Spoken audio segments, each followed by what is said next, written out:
Barker, if you could help us out there, Councillor, that would be great. Thank you. Whakataka te hau ki te uru, whakataka te hau ki te tonga. Kia mā kina kina ki uta, kia mā taratara ki tai. E hi aka mana ti a te kura, he tio, he hoka, he huhu, ti hei morioro. That was wonderful, Councillor. Well done. Keep you on that roll, I think. Now, I just want to, I think we'll just have a little bit of a discussion about the agenda today, because there's a little bit of controversy over it in terms of those being able to see it. I just wondered, could people just indicate whether they did in fact manage to get eyes on the agenda papers that were had dropped off of Stella, and that those two papers were the public excluded ones, the Finance Audit and Risk paper, the Wellington Leasehold paper, and the Forestry update. Did anyone miss those papers, or hasn't been able to see those? Well, it had to be read under speed. You know, you didn't really have time to actually absorb them as such because of. So I've seen them at speed, but haven't really been able to take proper notes on it. Okay. Well, we could take two courses of action. My suggestion, which I made in an email to everyone, was that we dropped off the forestry paper. Unless someone wants to have a look at that today, we can defer that. That would save us a little time, because it's quite a detailed paper and a good paper, well worth considering. I think we could refer it to your committee, Councillor Ormsby. Yeah. So if people are in agreement, we'll drop off the forestry paper. We'll have a look at it. Now, looking at the other one, which you've had limited time to consider, the Finance Audit and Risk paper substantially ought to be taken as read, and Councillor Foss, I think, can help us out there with a bit of a commentary on it, Councillor. And then we've got the leasehold property paper, which essentially, if there are aspects of it that there's a minimum amount you need to know, but otherwise we could consider that, or simply consider it, refer it to full council, and take a position there after considering all the issues. So don't actually make a decision on it today, but nevertheless contemplate it. So we'll look at that later on once we've gone into public excluded. Craig, Councillor Foss. No, I was just going to suggest that because there's some material information to share, so we'll do that when we go to PE later. Yes, sure. Any other issues, people? I'm aware, if you can put your hand up if you've got something to say at the moment on the progress of the agenda. At the moment, we will look to include the paper on agenda item 8 is another we could drop off if we so chose, but we'll leave it there for the moment. I'd like to see. Any comment, Councillor? Look, most of these papers are pretty straightforward. Yes. I don't think there's any controversy about them. Sure. Okay. But good cheering, we'll Yes. get through this very easily. I'd expect by good cheering, we'll be finished by lunchtime. Okay. Well, We're done then. we'll hold you to that. Welcome, Yes, sorry for my Reading. Well done. So we'll now go back to the agenda. We've had our karakia. Are there any notices? There are no notices. Are there any apologies? We've got an apology, Api. I can't hear you, sir. You'll have to shout. Can't hear you.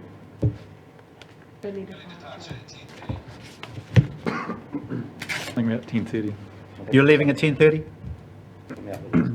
Alrighty. Can you have a look at your mic and see if we can improve that? Try talking again, Api. Yeah, that's better. Thank you. So you're only available till 10:30, Api? Yes, Mr. Chair, with apologies, I'll be leaving Yep. for a funeral. Noted. Councillor Taylor, did you have a comment? No comment. I'll hopefully I'll make sure I get through the meeting, but getting a bit under the weather. Oh, I'm sorry to hear that. No other apologies. We'll now move on to, can I have a move that the apologies be accepted? Yep. I'll move. Thank you, carried. Now move to conflict of interest declarations. Are there any conflicts to declare? Nothing on screen. Agenda item 3, confirmation of the minutes of the meeting of 17th of November. I'll move the minutes be confirmed. Councillor Barker's moved, seconded Councillor Van Beek. All those in favour of receiving the minutes will say aye. Aye. Carried. There to help, Chair. We'll go to minor items not on the agenda. Are there any items that people want to consider on the later on? No, I think that would be a first. Anything on screen? No one else? Fantastic. All righty. Well, that'll make life a little easier at the end of the day. We now move to our decision items. We've got. Do we need the follow-up? Oh, sorry. Follow up. Sorry, I missed that. We just have those. Yep. Sorry about that. Yes, I had missed follow-ups. So we go to Other deductions. 3 follow-ups. So we've got. There's 2 there and they have been actioned. They have been. You want them to be received? I'll happy to move that, Chair. Move. And I'll second them. Thank you. All those in favour of receiving the follow-up items will say aye. Aye. Against will say no. That's carried. And as you're aware, the forestry paper is in today's pack. We'll now go to our decision items, and we've got a very substantive item to consider, and that's the Coastal Hazards Strategy Memorandum of Transition.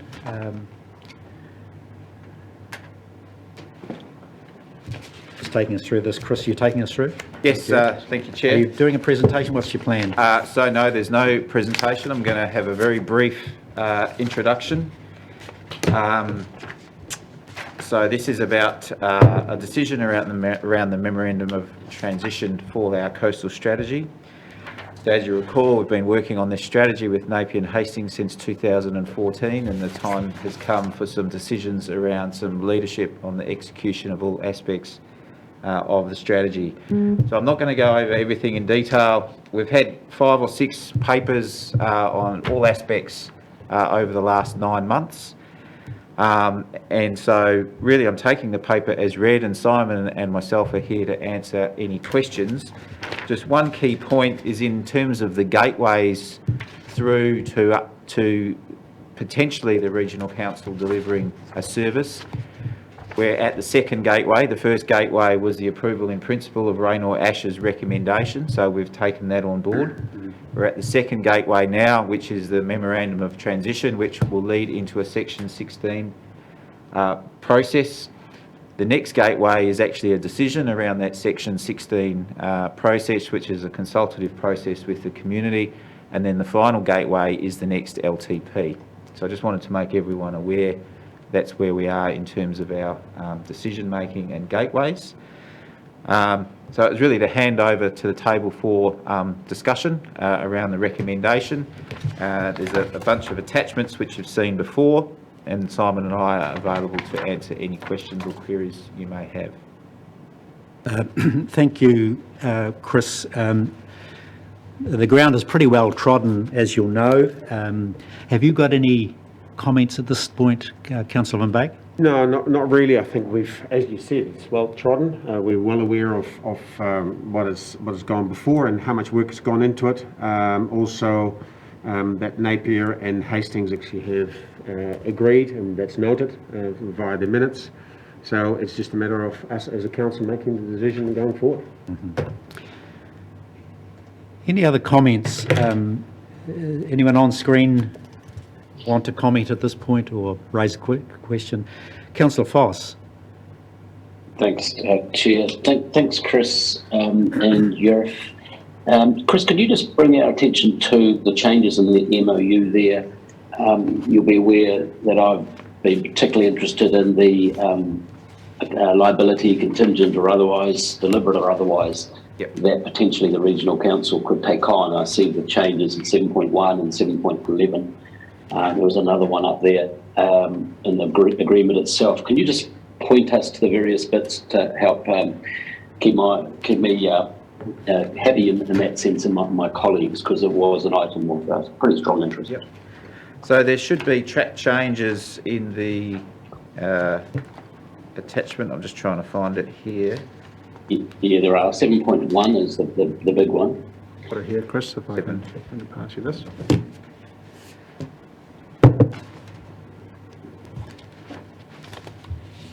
So 7.1, so 7.2. 7.10. Oh, 7.10, sorry. Yeah, 10. 7.10. Yeah. I mean, as Chris finds that, perhaps if I can help, just essentially what we've done is we've moved the changes through from the Rice Spear opinion into the MOT, as requested by the council. We have checked those changes with both Napier and Hastings, and they're both comfortable with them. So essentially, the MOT now reflects the advice that this council received from Rice Spear. So 7.1, Ken, I think is, as discussed earlier, of course, all councils will say they complied with the RMA when they did stuff years ago. 7.11 is the one that has understandable wiggle room, I suppose, but it says the agreement may provide warranties as to the coastal hazard assets, including any liability arising in connection with those assets, as is agreed between the parties. Can you just expand on how that bit, is there a framework to play that out if there is not an agreement, or how that would come about? Yeah, through the chair, I can help with that. So essentially what we're saying is the actual transfer of assets will not happen until and unless there's a formalised agreement, still to come. If there is no agreement, the assets won't transfer. It's as simple as that. The actual asset transfer part, in my mind at least, is an administrative convenience and sensible thing to do, but it's not fundamental to the strategy itself progressing. It's been something Rain or Ash has said makes sense to do, but in my view is an impediment to the strategy progressing overall. So just to summarise really, this sets up a framework where there needs to be a formalised agreement before the assets actually transfer, and that agreement is where we can record details around assets and liabilities and bits and pieces. So it's a process to come if that follows. Yeah, and thanks very much, and thanks for picking up the council's concerns and around this issue and bringing it into the formal document. That's great work in progress. Thanks, Chair. Councillor Barker. Could I just get your observation on this? Aren't these assets effectively owned by the ratepayers who are in that area because they've paid for them by virtue of the rates? And won't any particular liability, future potential or otherwise, rest with those ratepayers? Because if there is an issue, again, it will be sheeted back to them. And aren't the ratepayers who are responsible for this in the Hastings area the exactly same ratepayers we have as ratepayers for the regional council? So isn't this kind of a little bit of a shuffle around? I mean, the ultimate responsibility will be with the ratepayers in the areas where these are concerned, and whether it's on the Hastings District Council or the Regional Council or Napier City Council, Regional Council, it will be the same problem. The problem won't go away just because we have changed the letterhead. We note your interest in amalgamation, Councillor, but I don't know. No, it's got nothing to do with amalgamation. You're muddying the water. The fact is that there are the same group of people, and in some aspects they're dealt with by the Hastings District, others by the Regional Council, but they are the same people, exactly the same people. I don't know if that's a question for staff. I'm just asking for the comments whether this is correct. Sure. So I think that observation is correct. It is the same group of people who are rated irrespective of the rating agency. Some of the detail behind how the rating is constructed is different across those assets, but essentially at a high level, you're correct. Thank you. Are there any other questions? Councillor Taylor, I think you've got your hand up. Thank you, Chair. So I'm very aware that there will be a consultation process. Just a comment from me and a little bit of concern in 23.4 in the disadvantages. Is, with Hawke's Bay Regional Council taking this on, is increased costs for the organisation and increased resourcing and capability requirements. Given the last couple of years and struggling with people and capability, what is your outlook, Chris? How do you feel about us being successful in managing these costs and resourcing and people and capability? Yes, I Thank think we've outlined in some of that subsequent information pack the model. I'm confident that the Regional Council is well placed. In fact, the model follows our model for flood control and drainage at a high level. So that's not new or novel for the Regional Council. In terms of staff, staff are available in the market. What we're finding though is it takes time to recruit those staff, and generally we need to develop those staff once they're here. So I feel that those resources will be available if we give sufficient time to procuring those. From a financial perspective, look, that is a decision for council, and there's a number of potential changes on the table, and all of those need to be looked at in aggregate. But it also goes back to the ratepayers' perspective. If the strategy is to be executed as has been worked on by all three councils, irrespective of who the council is, the costs will be the same, and they will fall on the same ratepayer base. So from a ratepayer's perspective, if they want to receive the protection and the adaptation measures to climate change, they will need to pay. If nothing is done, then there will still be costs borne, but they'll be borne by specific components of the community.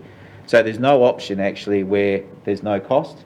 Someone will bear a cost along the way, and what the work that we've done demonstrates is that certainly for a 20-year horizon, one of the most effective and efficient adaptation measures is to defend for the short term.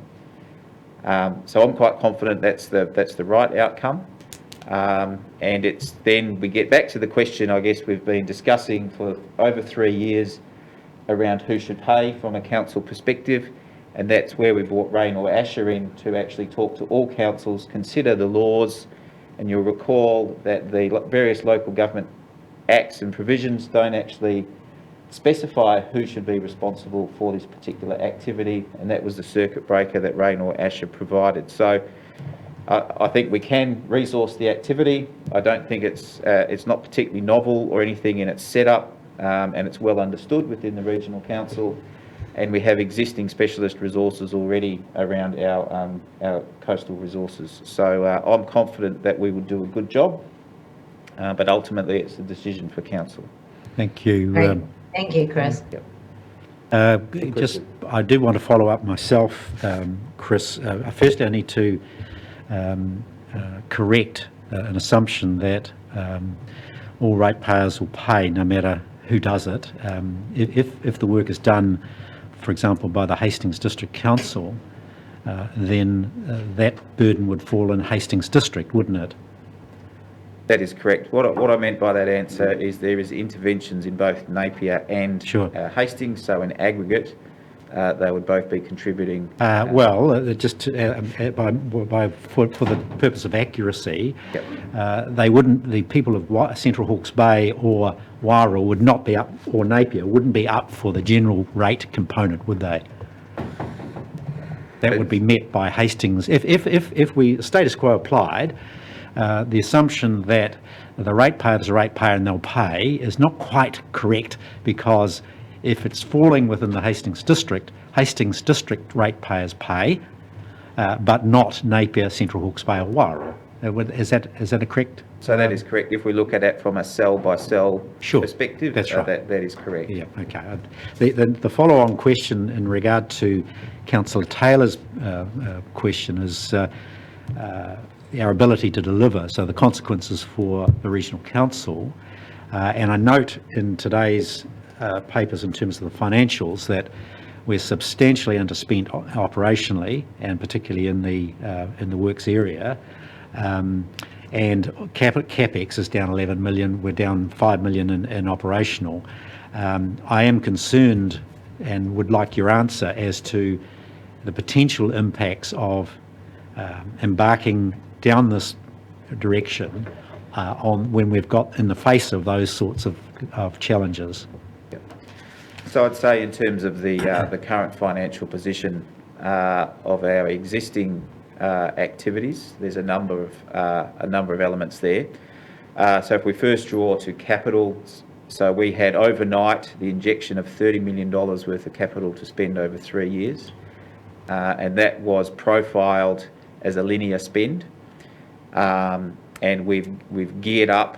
We've completed 2 of the smaller projects, and the cash flow where we are behind forecast is in the larger projects, and that will ramp up. So I'm confident that we will spend the money in aggregate. To me, it's a matter of timing, and that's about the appropriate amount of time to ramp up for a delivery. So if we know that we have delivery in 2 or 3 years' time, we can start preparing for that. In terms of the IRG, COVID recovery funding, that was a very quick decision of government, and we have responded well. I think we've had our biggest capital delivery probably in decades, but we're still underspent on that linear cash flow.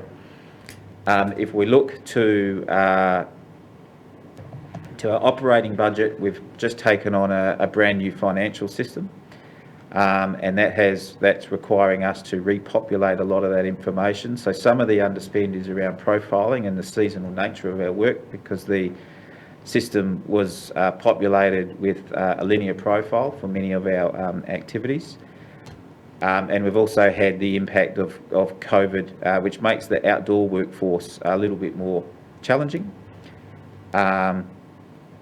And again, timing of some of that seasonal activity. So, plus we have had a vacancy rate, which is cognizant of the fact that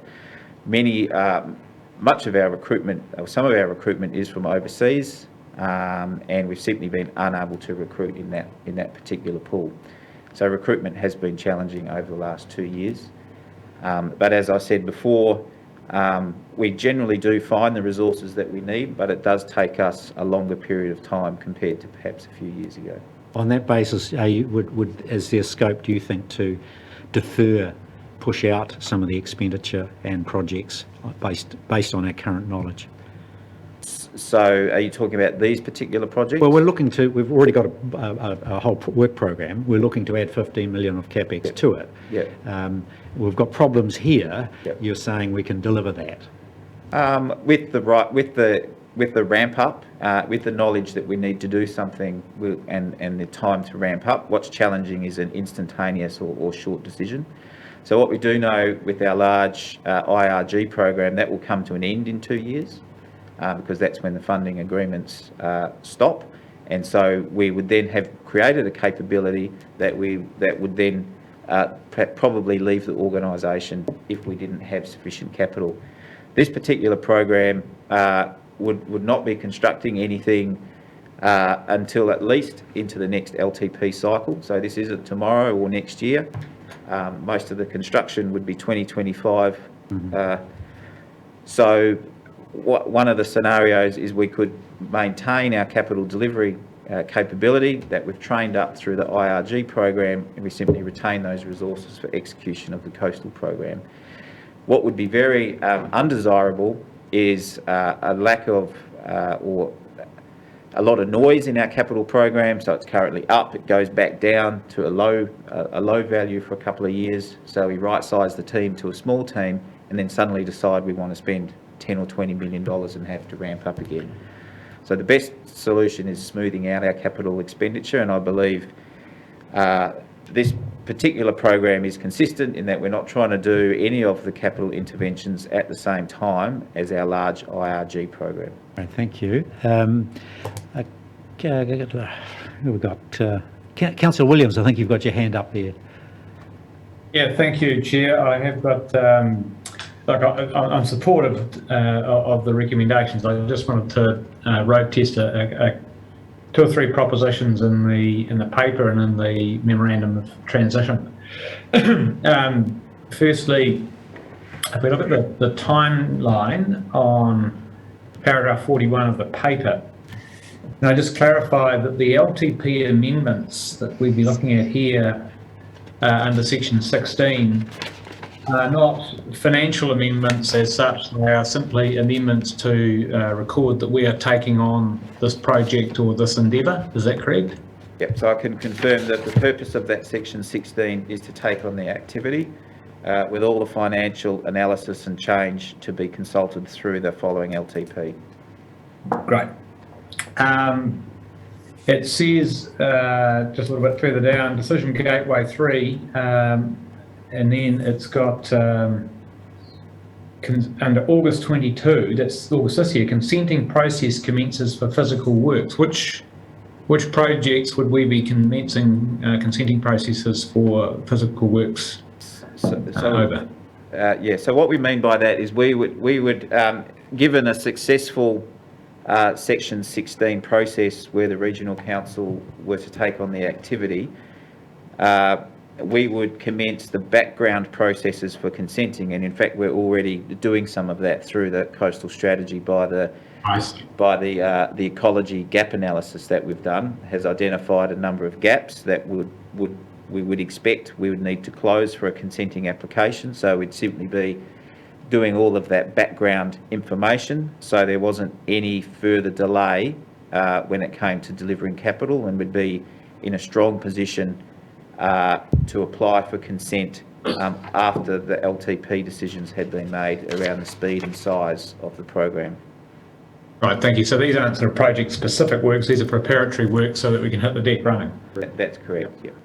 Okay, now decision-making process 42.1, the decision does not significantly alter the service provision. I mean, clearly it does.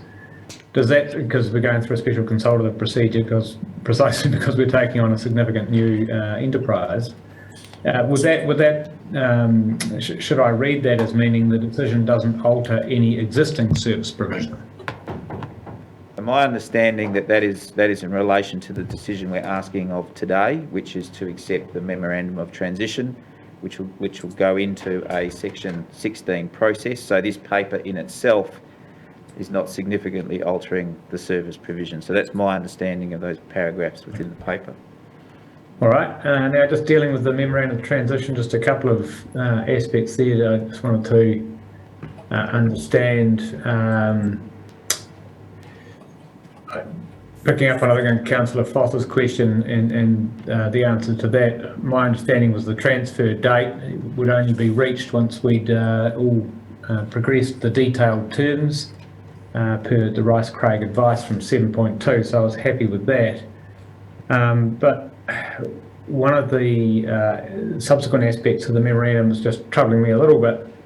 Table 7.4, there is existing debt of a total of about $2 million on Clifton, Cape View Corner and the Waimarama seawall, which we effectively inherit under clause 7.8a. How is that debt repaid?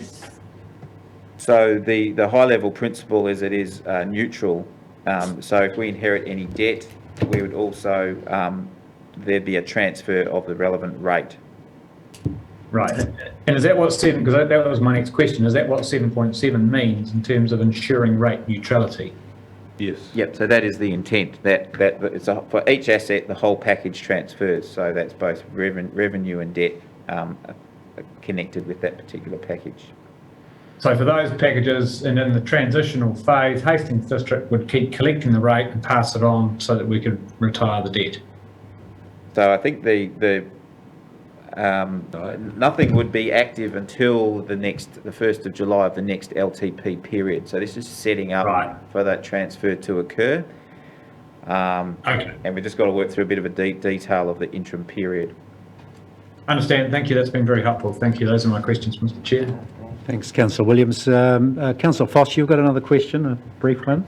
Yes, a brief one. Just subsequent to that, if that's the case, Chris, do the finance team have a comment on it? Because under the scenario you just described, we inherit debt, therefore our debt ceiling is impacted, of which we know we're going quite close to over the next few years, yet the revenue side is over with some other body. But regardless of that, what are the implications for our debt ceiling of this proposal if it goes through, as you've just described?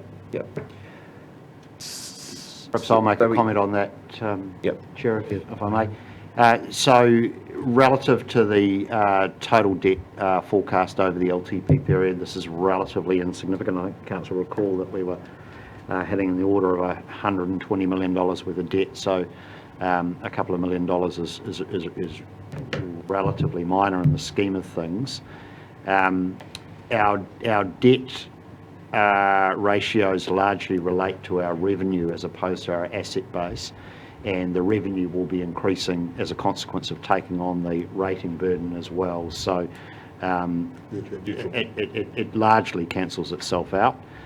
So I don't see any significant implication here, and the council certainly is in a strong equity position. So certainly from a borrowing point of view, there are no direct concerns there. I did just want to clarify though with Chris, the both Clifton and Cape View are general rate funded by HDC at the moment. Yep. Do I correctly understand, which I think I do, which is at the next LTP period we would be incorporating that into a general rate for the Hastings district ratepayers in all probability to fund the outstanding debt as well as the ongoing OPEX for those two schemes? Yep, so that would be the intent. So we just, in terms of there's some complexity that we still need to work through in terms of the rating, because we'll have new assets, existing assets for multiple district councils. But the high level principle is neutrality for each of those assets. There's still a bit of detail, because probably what we don't want to say is have a highly complex rating structure going forward. So we want to be true to the principles, but there may be some minor improvements that can be made. So based on the interest, repayment of principal and the operating, it looks to me to be about $160,000 a year would be an additional general rate burden as a consequence of those two pieces of infrastructure coming across. Or Hastings. Or Hastings district. Or Hastings. Yeah. And in terms of the impact of our borrowings, in the supplementary information on table 12, the finance team have provided a couple of tables on the likely impact to our borrowing. So that's on the supplementary pack, which is the second attachment to this paper. Can I just explain here, the discussions I've had on this so far, there's been quite a simple principle that where a group of ratepayers has agreed to undertake a rate burden for an asset, for example in Hastings, then with this the asset would be lifted off the Hastings District Council's balance sheet, shifted to the Regional Council's balance sheet, with the asset and the liability of exactly those people transferring to it. So it's just simply a lift and shift. The only thing that's being changed here is the letterhead on which the rate bill will be sent. Wow. Nothing else. It's not as simple as that, Councillor. Pretty straightforward. Councillor Ormsby, you've got a question. I do. Thanks, Simon and Chris. So, as I understand, you're asking us to approve Decision Gateway 2. So that's where we're at now. Yeah. Correct, yep. And so in terms of the other gateways, where within those gateways would we have the opportunity to look at maybe if the current strategy is fit for purpose in terms of climate change limitations, or how things have changed since the strategy was first put together and researched? So that's one question. And then the second question is also, it's the first time we've had feedback from HDC, Whitehall District Council as well. So just if you can elaborate on what their responses were when this was put to them. Yeah, so you mentioned HDC, so both HDC and NCC have already approved. Oh no, sorry, CHB. Yeah, Yeah, so sorry. that's part of the Section Yeah. 16 process is due to the agreement, they have to not object to the Section 16 process. So we've been working with both of those councils so they understand what the strategy is all about, but they also understand that the strategy doesn't apply to their territorial area, but there is opportunity down the track, should the strategy be up and running, for it to extend to their areas with the right decision-making processes in place. So we have spoken to Central Hawke's Bay District Council with a workshop, and we're going back there shortly with a paper. And we've also submitted a paper to Whitehall District Council, and we're talking to that shortly. So we still have to go through that. It's approval not to object, so it's not a approval per se, but it is saying actually we're comfortable with this. Doesn't really affect us too much. There's potential for it to expand in the future, and we don't actually object to the proposal. So that's the discussion. But those two councils are yet to make a council decision on that. And then just around the first question, at what stage in our gateways? Yes. Yeah. So the Section 16 process is around the activity, so there won't be a huge amount of detail in there or opportunity to change any of the proposed the proposed approach in each cell, but there will be an opportunity to take on comment from the community. In the LTP will be, there's an opportunity there to look at the speed and the scale in terms of that execution, because we'll need to come up with a detailed financial modelling of when all of these are likely to be required, and some of those will require a trigger, for example, what will trigger us to do the project. But we also need to be cognizant that we've been working on this program for 8 years with a lot of consultation with the community, many workshops with the community to come up with these recommendations. So I think it is quite a firm starting position, and it would be quite challenging. The question would be, how would you work with the communities to substantially alter the current position? Now, no doubt it will be altered over time, and every 3 years the council will have an opportunity to re-look at the strategy, just like it looks at what's happening in asset management and every facet of the organisation. So there's a large formal process every 3 years to review, plus an annual plan process to review as well. So down the track, I think there's significant opportunity to review. The plan itself is on an adaptive framework. So what that's saying is we can respond to climate change. So when you look at the future scenarios and future possibilities, they're quite varied depending on the response to climate change.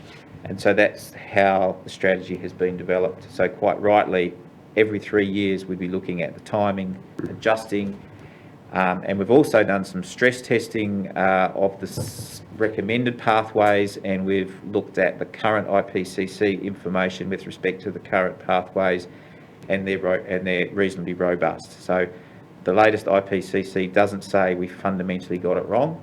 There's some differences, but they're not material in terms of altering the recommended pathways. Thanks, Chris. Is there anything else, Councillor Ormsby?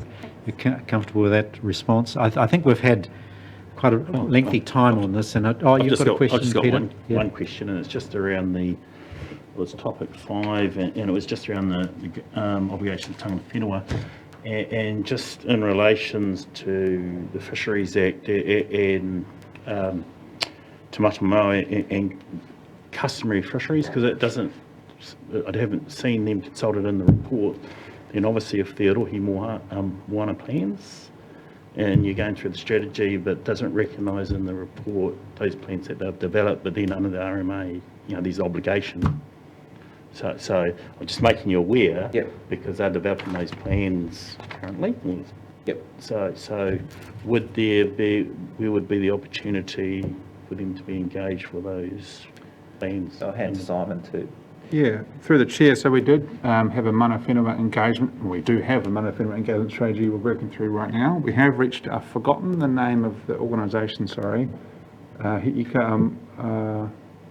What's the fisheries organisation? Well, I know the group's Te Mata o Maui, that's the... Mata Amawi, thank you, yeah. So we have reached out to them through that strategy and said, look, we're underway. We have had Jenny Major appear at a couple of our meetings, so she's aware of it. But it hasn't been direct discussions yet. It's an ongoing conversation. So I'd say it's an ongoing process that has started. Yeah, because that's under the statute as well, the Fisheries Act, so that's that's appointed by the Minister, so hence on any coastal strategy that's going to affect that area, there'd be an obligation to go through that process. Absolutely, yeah. Anything else there, Peter, that... Sorry? Anything else there that you want to... Yeah, so just follow up, and then I'll follow up, because I can follow up with you, Chris, in relation to that, because I sit on that board. Yep. So we just want to make sure that, and I see you've touched on that in regards to just protecting the environment. Obviously, that's very important as well. So making sure that aligns. Got it. Thank you. Thanks, Peter. Look, I think we're up to the point of considering the recommendations, and I'd like to ask Councillor Van Beek. Essentially, we're looking at on page 13 and 14, and the substantive one is to essentially endorse the proposed transition memorandum. Yep. And enable the Chief Executive to engage with the TAs to consummate the document. Councillor Van Beek, you're wanting to move that, and Councillor Barker is seconding that. This is an important issue, so I'd really, we do need to obviously we've considered it carefully over a long period of time, but it does deserve comment. Councillor Van Beek. Okay, so it's been a long time, and we will be a long time in this space yet. There's a lot of work to be done. And we actually don't exactly know what the future will look like. But I'm pleased that the suggestion came to have Rainer Escher to do a investigative piece and see what is the best solution, because as three entities, we were struggling to go forward on how to actually formulate and support a proposed strategy. And the outcome that Rainer Escher came with, I believe, is the right one. If you listen to the discussions we've had so far, the support of Hastings District Council and Napier City Council, we are in agreement point now. The very question that Councillor Ormsley put forward is, from our climate change, we actually don't know what it's going to look like. And the strategy is well aware of that. We've got triggers and thresholds that we've actually are working on and putting in place. Some of these actually may have to be missed out as things are increasing and progressing faster than planned. And that is the nature of the strategy. But this paper is not really about that. This paper is really about who is actually going to take charge of actually leading this. And as Rainer Escher has pointed out, we as Hawkesbury Regional Council are the best entity. And yes, it will come at an extra cost for our entity, for our council, but overall, as Chris and Councillor Barker have pointed out, it is the same ratepayer per cell. And you can argue until the cows come home which ratepayer, but hopefully we will be wise in our governance that those who actually will be affected by it, those who will be benefited by this particular strategy, that they will be the ones that actually be covering the cost of this work in the future. However, we have other areas in the work that we do as Hawkesbury Regional Council where some areas of our community are benefited and others actually supporting that. And you never get a clean balance on that as who actually benefits and who pays. But in general, I think, and I believe, as we have seen with Hastings District Council and Napier, it is a targeted area that actually is being looked at. So I'm pleased that we actually got this far, and I thank Simon and Chris for the work that they have done. It's very clear. We as governors have asked many questions of you, and you've answered them very well, and you can hear that from the debate today. So thank you very much for that. Thank you. Thank you, Councillor Van Beek. Councillor Barker, please. Oh, thank you. I just start to say, Chair, that when this issue first came up quite a long time ago, I was inclined to be against the Regional Council taking this on, because it is a significant problem. But I, in the end, came to the conclusion that simply ignoring the problem didn't make it go away. It's a problem. We have to fix this. We have to address climate change, the potential of sea rise, inundation, etc. And I was also mindful of a meeting I went to in Tiawonga where the Hastings District Council turned up with the Regional Council, and both had different perspectives on the issue of sea rise and the encroachments in the area. And a ratepayer lambasted both the sets of representatives by saying that, look, I pay for you, Hastings, I pay for you, Regional Council, and I get two different answers. Neither of them match. Why don't you look after the interests of me and our people here who are your ratepayers? We are the same people. In a stunned silence. And I thought that's actually the answer here. We have to make these decisions not in the interest of the Regional Council and whether it has an increase in its debt or its increases rate. We have to make this decision on the basis of the interest of the people who live in our region. And let's be clear about it. These are going to be issues which are going to affect different localities differently. Sheriff uses the phrase sell because that's what we've done, because in that there will be benefits for them and to be for them and them alone, and therefore the rates will be attracted to them.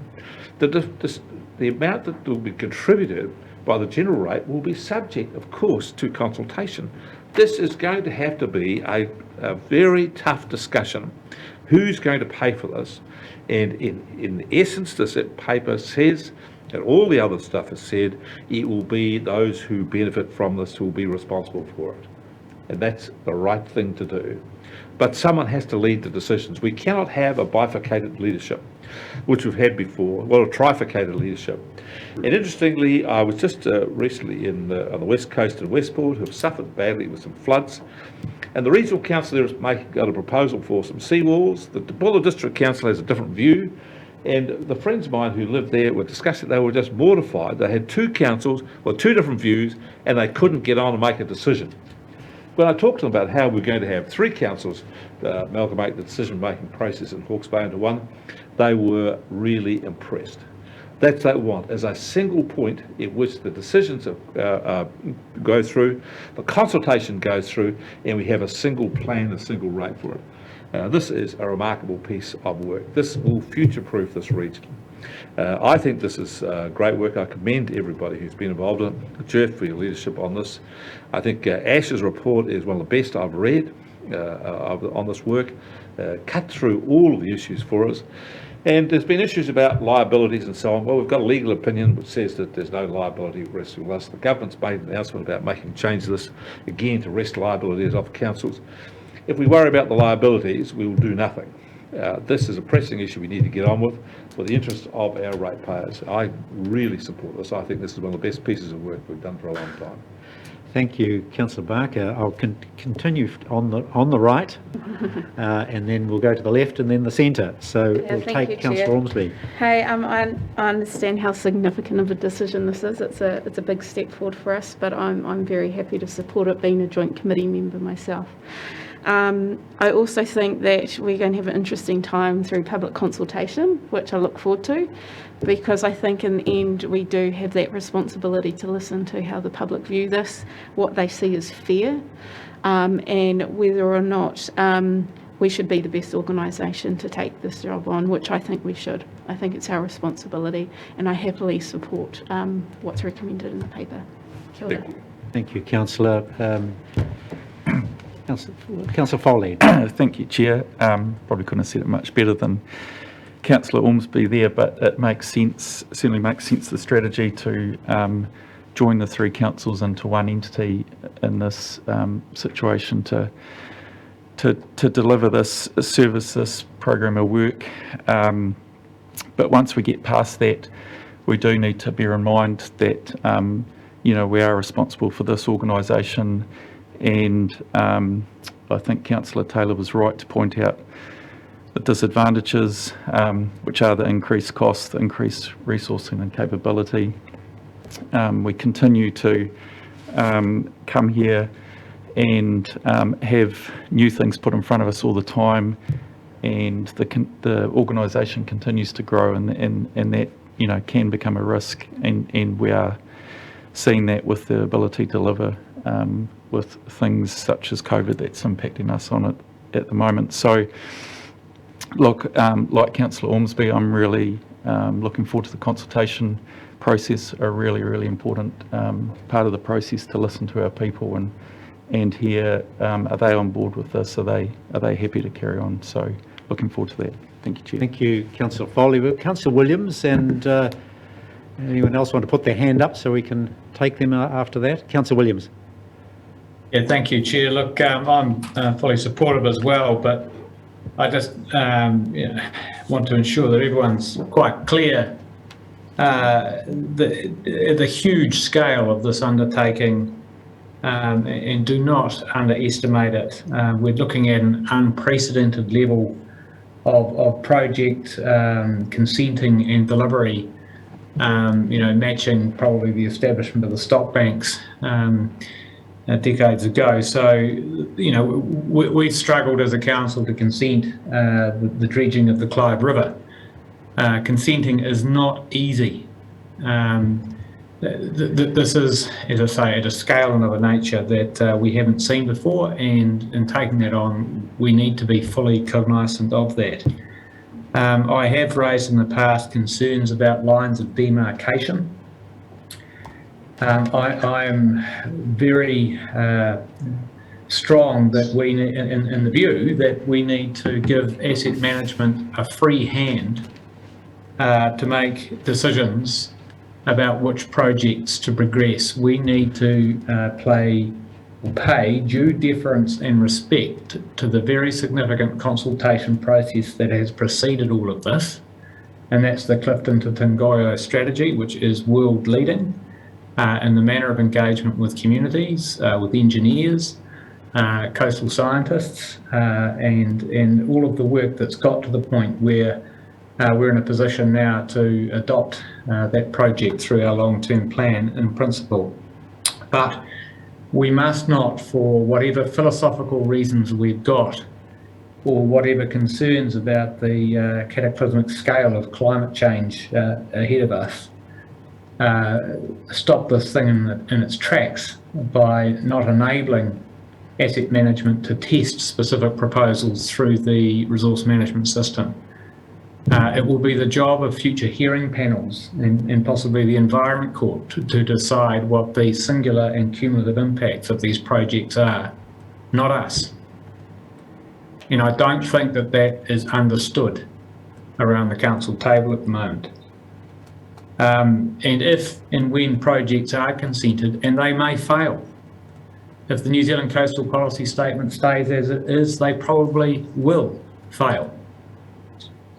But there is legislative reform coming, and we have the Kotahi Plan opportunity to integrate this strategy into our consenting framework. And then once approved, the really tough job for us, actually as councillors, begins, and that will be deciding who pays and how we rate for it. That's going to be the really tough bit. And do not pretend that in taking this on with enthusiasm that that's going to be fun. All of that said, I agree with all of my colleagues that we are best placed to make those tough calls, and as such I believe this is a truly courageous, bold and positive decision for our communities across the region. Thank you, Chair. Thank you, Councillor. Are there any other comments from the board? Api, you've got something to say? Ngā mihi, thank you.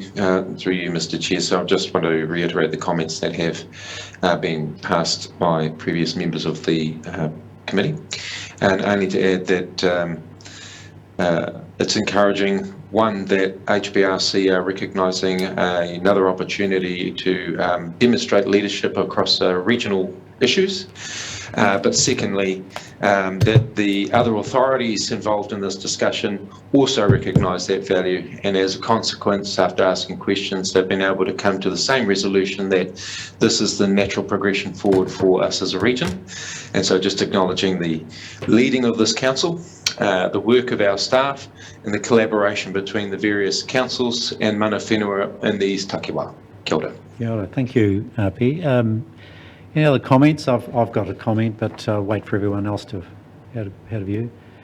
Well, if there is no great interest from the board, I will make these comments, and my colleagues will be fully aware of my reticence about the process. And I just want to be clear on what I do and don't support, so that you can understand where that view comes from.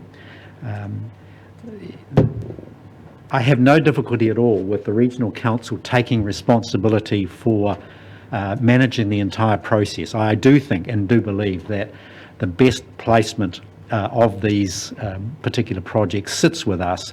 We're in the best position to do it for a whole host of reasons. I think we've got the skill, the expertise to do that.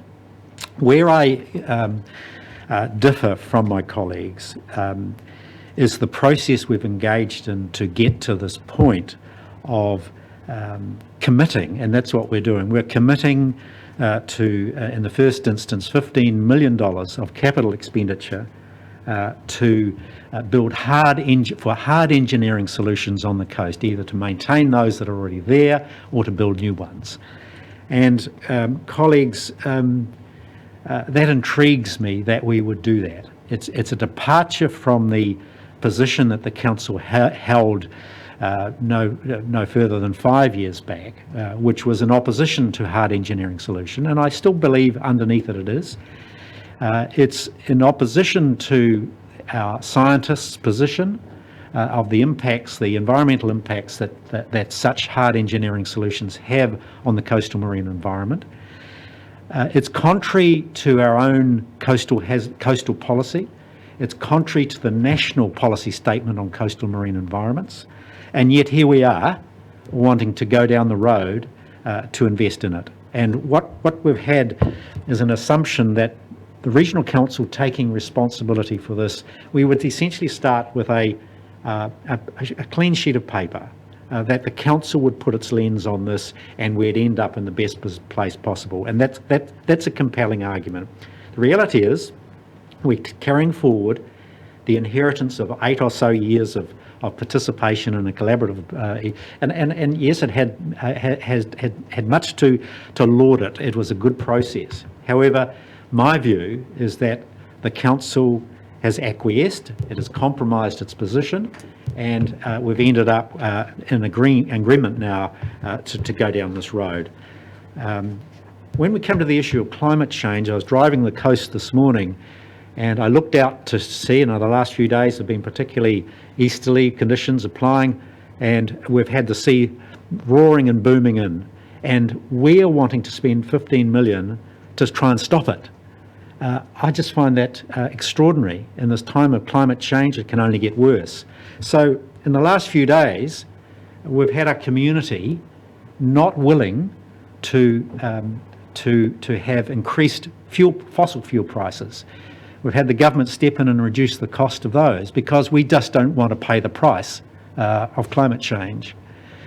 We won't get on a bus.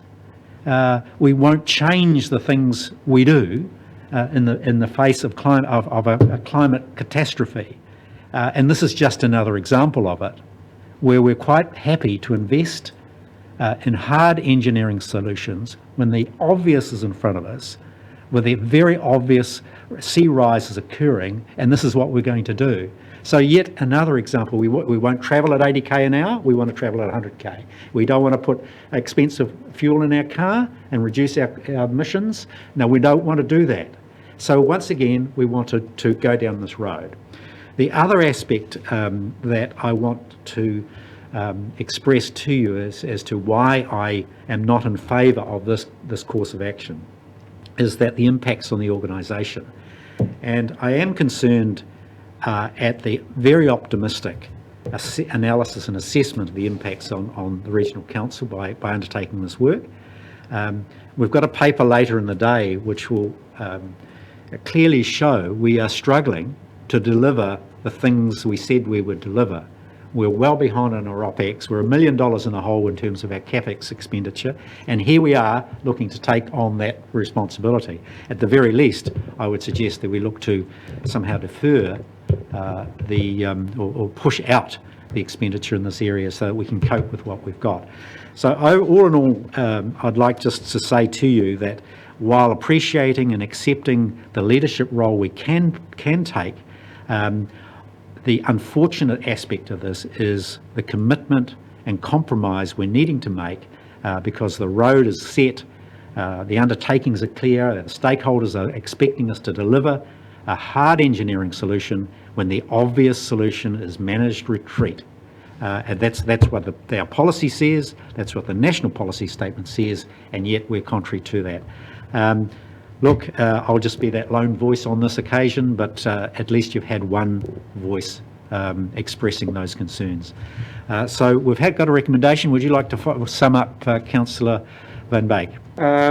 Generally not, because we've got a full agenda and we've got much work to get through. But once again, I thank those who actually have comments and also your comments. And I've said it before, kites can't fly without headwind, and it's good to test, and it's good to hear different views, and I think that's very important. I don't think you're absolutely right in your summation and statements, but it will be for another day. So once again, I look forward to the support and starting this work, and no doubt we have another go at this at our next council meeting. Committee, we've got in front of us recommendations 1, 2 and 3. We've had it moved and seconded. Those in favour of that course of action will say aye. Aye. Those against will say no. There's just the one. So that's carried. Very good. Thank you. Well done, Great. staff. It's a great effort to get this documentation Well to done, us. Thank Jeff. you. That's a great effort. Thank you, Jerif. You've had a strong leadership role to play in that, and good on you. Done a sterling job. We're now up to, what are we timing-wise? 10:05. We're now up to, we're up to decision item 7, which is the order of candidate naming on voting documents. Now, who's going to lead us in that, please? Leanne's online. Or Desiree? Desiree, one or two. Can you lead us out there? I can speak to the paper, Chair. So, look, recognise that you've expressed some concern about staff making a recommendation in relation to this item. It is obviously a requirement that Council makes a decision about the order of the candidates on the voting paper. Staff have tried to be helpful and leverage what we understand to be the recommended best practice, but obviously it is over to Council to make your own decisions in relation to this one. And there are 3 different options about how you can approach it. So the rest of the paper should be reasonably self-explanatory. This is a triennial question that comes to Council. So happy to take any questions in relation to it. Otherwise, Are there any questions? Councillor Foley. So it comes up every 3 years. Is there a common recommendation that comes out of that, over the last? my recollection is that last time staff also recommended a randomised approach, and Council at the time rejected that and decided it would continue with the historic approach, which had been in alphabetical order. Councillor Foss, I think you've got your hand up there. Thanks. 2 points. Thanks, James. Although there are different options as you described, there's only one of those options is recommended. There's no choice for optionality, A nor B. But I think you've acknowledged that point earlier. But a question in the paper, point 9, I just cannot see how that can be possible. which says, let's use, say, I don't know, Central Hawke's Bay, for example. There were 2 candidates, for example, that says that those orders of those candidates are shown in a different order on each and every voting document, of which it's about 16,000. So how can they possibly be in a different order on 16,000? I just can't work that out, because that seems to have driven the conclusion that officials have made. Well, yeah, look, well, even in relation to 2, every second one will be the other way around if there are 2 candidates. It says each and every voting document. Yes, so each and every one that's received, but what that ultimately means is that in Central Hawke's Bay, if you have 2 candidates, the voting papers will be produced in 2 different formats, and then each and every voter will get an equal chance of it being one way round or the other, if that makes sense. No, it doesn't. It's only 50% chance. So, okay. All right. Thanks. Are there any other questions on this? Councillor Van Beek? Yeah, and the office recommendation, and it's the last part of that last sentence, increasingly adopted by councils in local body elections. So obviously there's a trend here. We in Hastings, in Hawke's Bay, we may not actually have followed that trend, but it looks like there is an increasing trend that is going to be adopted. So I think on that basis the council is right, and if you only have to look through the paper and look at the probabilities of non-randomising and doing it on an alphabetic order, there is a clear advantage. And if you want to have a fair outcome of elections, then I think now we have got the technology to actually follow through what staff are proposing, and therefore I think that makes a lot of sense, especially if you look at the studies by the academics. Councillor? No, I'm just making a statement. All right, okay. Perhaps we'll take questions in alphabetical order. I vote randomly. Or randomly. Okay. I want questions proportionally. Are there any other questions? No, I'm not seeing any. Look, just a comment from myself. We ought to have an option where the list start at J, as well as the others, I think. But all jokes aside on this, the reality for the regional council's perspective and my recollection of the multiple discussions over 3-year intervals we've had on this is that given that there are a relatively small number of candidates on the ballot, that it becomes less and less relevant, and the research itself doesn't go into that particular aspect, that what is a critical number on the ballot that makes the difference, because obviously if there are 2 in Central Hawke's Bay, I can't see that A or B will make a significant difference, and I would suggest that 5 or so similarly will make a very marginal, if difference at all. And that's the reason over many triennia that previous councillors have chosen to stick with status quo and a methodology well understood by the constituency as a whole. So that's the background to that. But are there any? We've got a recommendation here, and I would like to propose an alternative recommendation that, in fact, we stick with an alphabetical listing that is the status quo, and I'll be interested to see if there's anyone willing to second that. Councillor Foss, do you want to comment? Or if you want to just describe it a bit better, but I was going to put up some amendment as well. So if you want to describe what you're proposing instead of, or in addition to number 2.2, I'll be second, and then you in that space if it's as you describe. Well, just in that light, 2.2, the alternative I'm suggesting is arranged in alphabetical order, the last 3 words. Are you happy with that, Councillor Foss? That. Yeah. Yes. Yeah. Councillor Williams, did you have a comment, or do you want to comment? So, Chair. Yeah, look, I think we all carry baggage, those of us that share names down the lower end of the alphabet, from being left off every school trip or adventure or opportunity. Our friends in the Aardvark family and everyone enjoyed.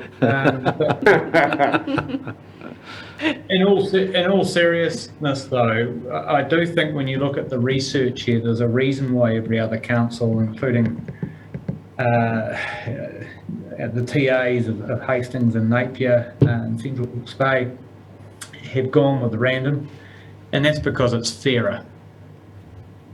And it's demonstrably fairer with reference to the research, I think, in a local government context. It's huge credit to Jackie that she managed to bust through as a tailor on a Belford. But the reality is that name recognition drives local body elections. People don't pay a lot of attention to it, and it is enormously difficult to break in. And if we want new talent on the council and your last name is at the bottom end of the alphabet, good luck to you, because people will open the ballot paper and they go, oh yeah, that one, oh yeah, no, that one, oh, that, and by the time then they go, oh no, too late, I filled in the form.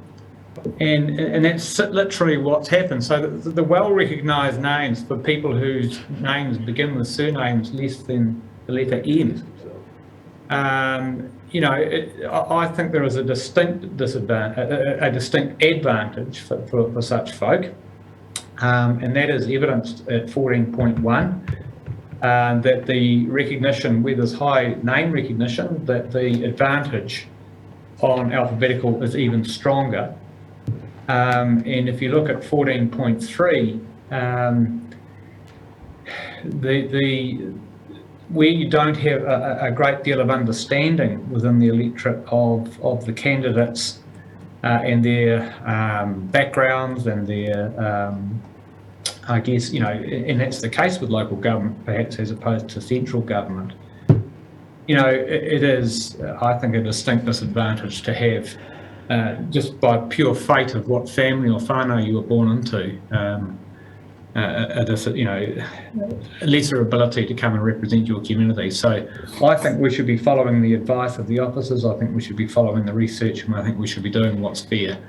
And of course, as someone with the surname Williams, I make these comments entirely objectively. Thank you. Thanks, Councillor Williams. And another on behalf of the Z Party, that's Councillor Taylor, please. Yep, thank you. Just another point. How much research has been done that a random order is not unfair to the person who's still appearing at the bottom? Personally, I'm a traditionalist at heart, and this is what people know. If you're really going to take an election seriously, you'll read the whole paper, all the way down to the bottom. So I don't know, if it's really going to be more fair to be in a random order, well, wouldn't be fun if you're the last person in the ballot paper at all. That's all I just don't think it's proven that being random is going to be more fair than traditional version.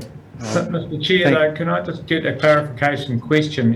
In a random order, you're not always going to be last at random, because every paper is going to be different, right? That's correct, Councillor. So it will result in each candidate being at an equal number of places on the ballot across the whole. So equally first as well as last. So it will be spread out. Yeah. So that should address the concern of Councillor Taylor. Right, thank you. But is this going to cost more? Yes. Actually, to some candidates, Leanne can comment on that. I think it's marginal, given that our election provider is providing the service to other councils. There is no, sorry, through you, Chair, there is no difference in cost if it's random or if it's alphabetical.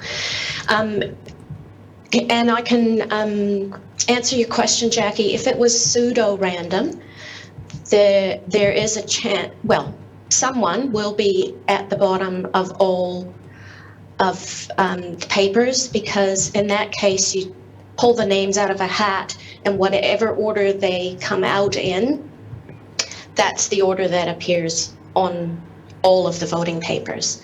So in that case, it will potentially, it could disadvantage one person. All right. Well, look, we've got a recommendation that I've put forward and seconded by Councillor Foss. So we're sitting there at the present time with that recommendation. Before we go to it, are there any other questions and clarifications that people want to have? Your flag is still up, Councillor Williams and Councillor Foss. Is that intentional?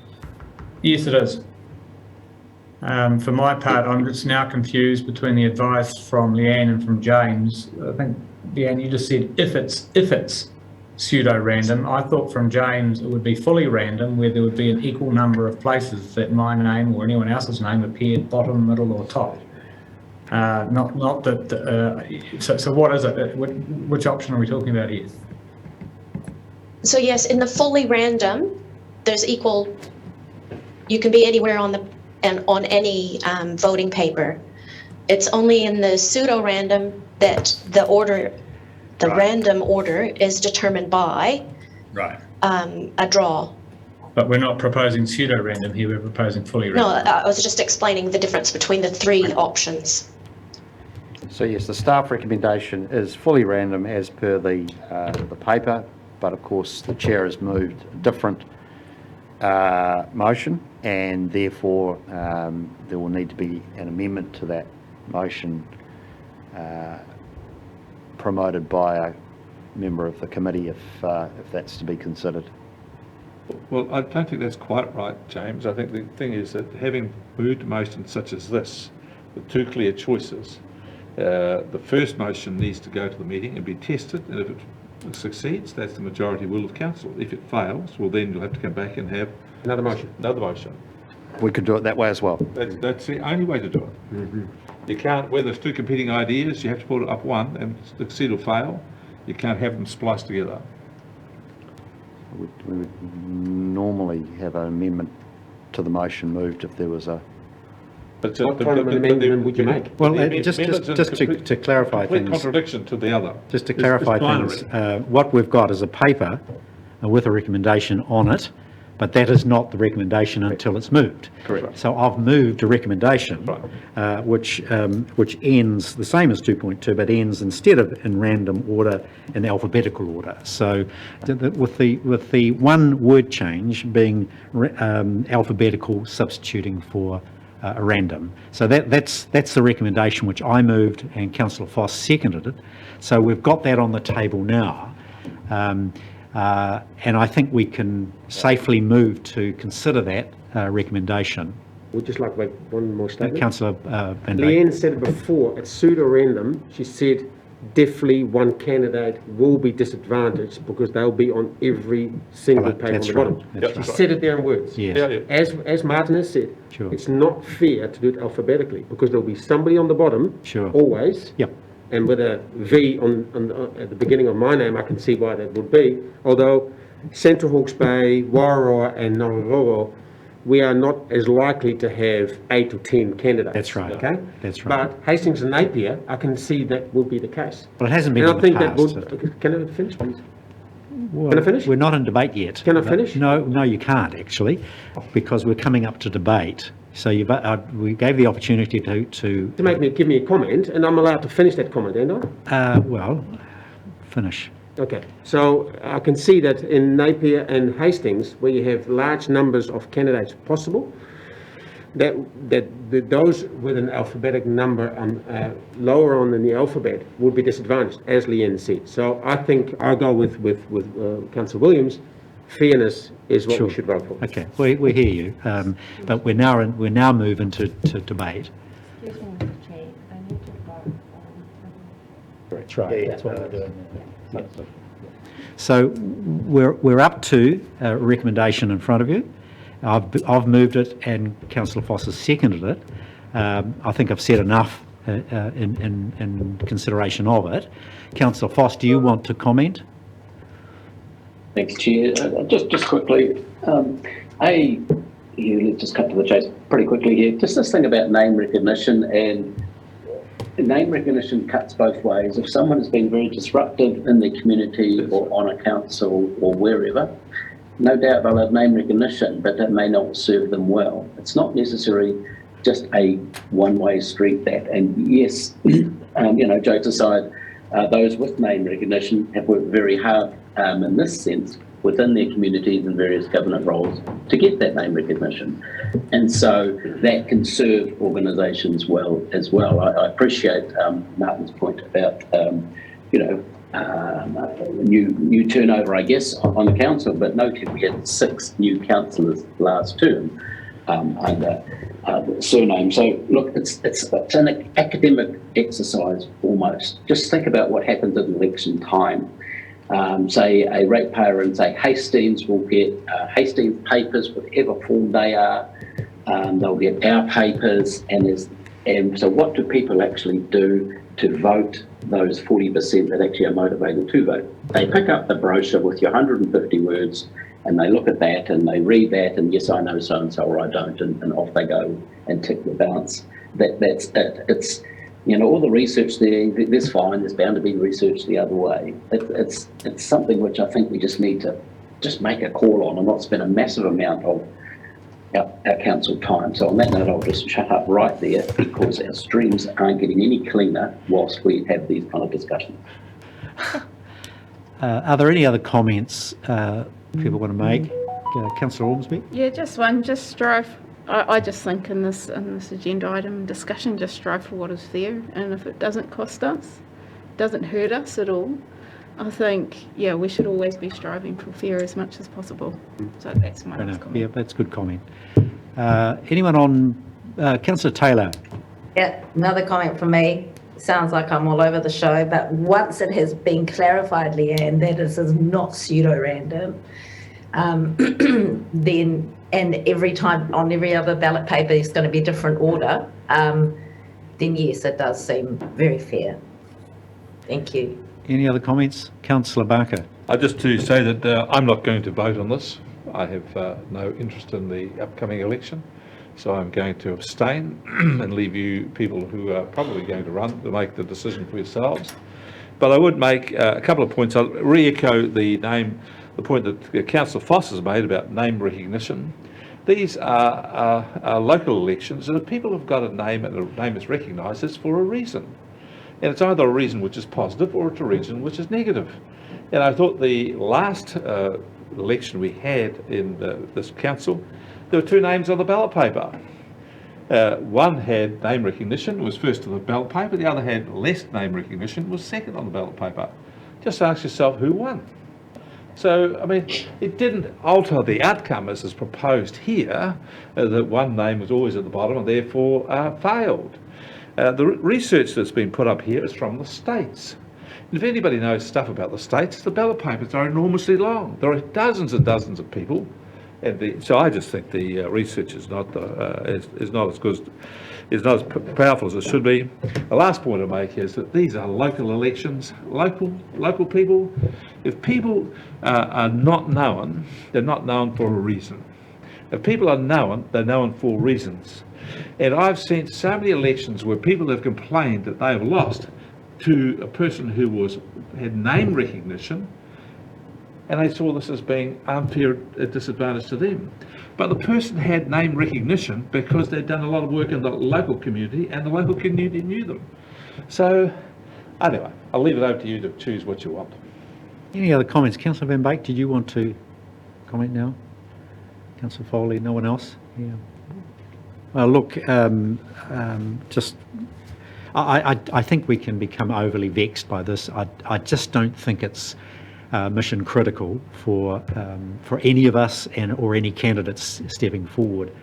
I'm only swayed by what people in the constituency know and understand, and they know and understand it because they've had it for a long time with the alphabetical configuration. So I'm just happy with that status quo. So I'll put the recommendation that was proposed, and that in the first instance that the ballots are enumerated alphabetically. All those in favour of that will say aye. No one? Aye, for Aye. alphabetically, is that what you're saying? For alphabetically, yes. All those in favour say aye. Aye. That's 2. All those against will say no. No. No. So that recommendation's lost. Yep. No, that's enough? Sorry? The definite no. Yeah, it's a definite no. Can I then move the motion that So, we actually go to the would you like to referendum? move the recommendation, Councillor Van Beek, that we enumerate the ballots in a random order? Yes, please. Yep, so that's moved. Martin might like to second it. Martin, would you second that, please? Aye. Yep. So all those, Fully random. I think that needs to be clear. all right, Chair. I think you're right, yes. So just for clarity, it's a fully randomised process. Yep. All those in favour of that will say aye. Aye. And those against will say no. That's carried. Martin Williams has declared interest in this. Yes, I think on behalf of the Z Party. So Look, as I that, indicated last night, I'm changing my name by default to Aardvark. Not necessary anymore. well, I'm smugly in the middle of the alphabet, so I'm quite happy with that.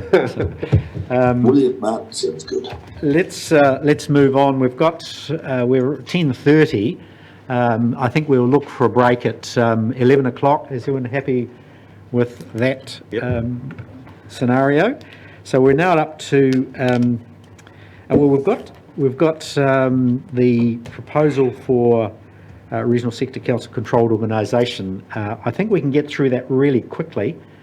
So we've got Andrew Siddles on the line, Chair, who's prepared to speak to this item. So that's. I'll take my leave of the meeting at the moment, Mr. Chairside, or interrupt James. Thank you, Api. Thank you. Yeah. So we're agenda item 9, which is, we're agenda item 8, page 61. Good morning, everyone. So, I'm speaking to this paper. We also have Mark Donnelly here, who's the Chief Executive of Regional Software Holdings Limited, who are the proposed vehicle for the CCO. So what we're recommending here is that we participate in a council-controlled organisation along with other councils in the regional sector. We're also, and there are numerous benefits to that, which I cover in the paper, and I'm happy to answer any questions on those. And the other recommendation is that we adopt a very streamlined consultation process for this.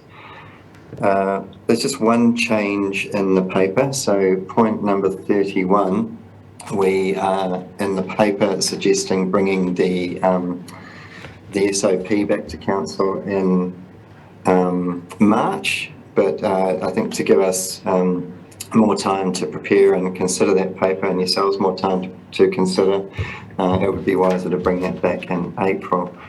The only other item in the paper is just a heads up of the first project that the CCO are looking to deliver, which is an update to our regulatory system.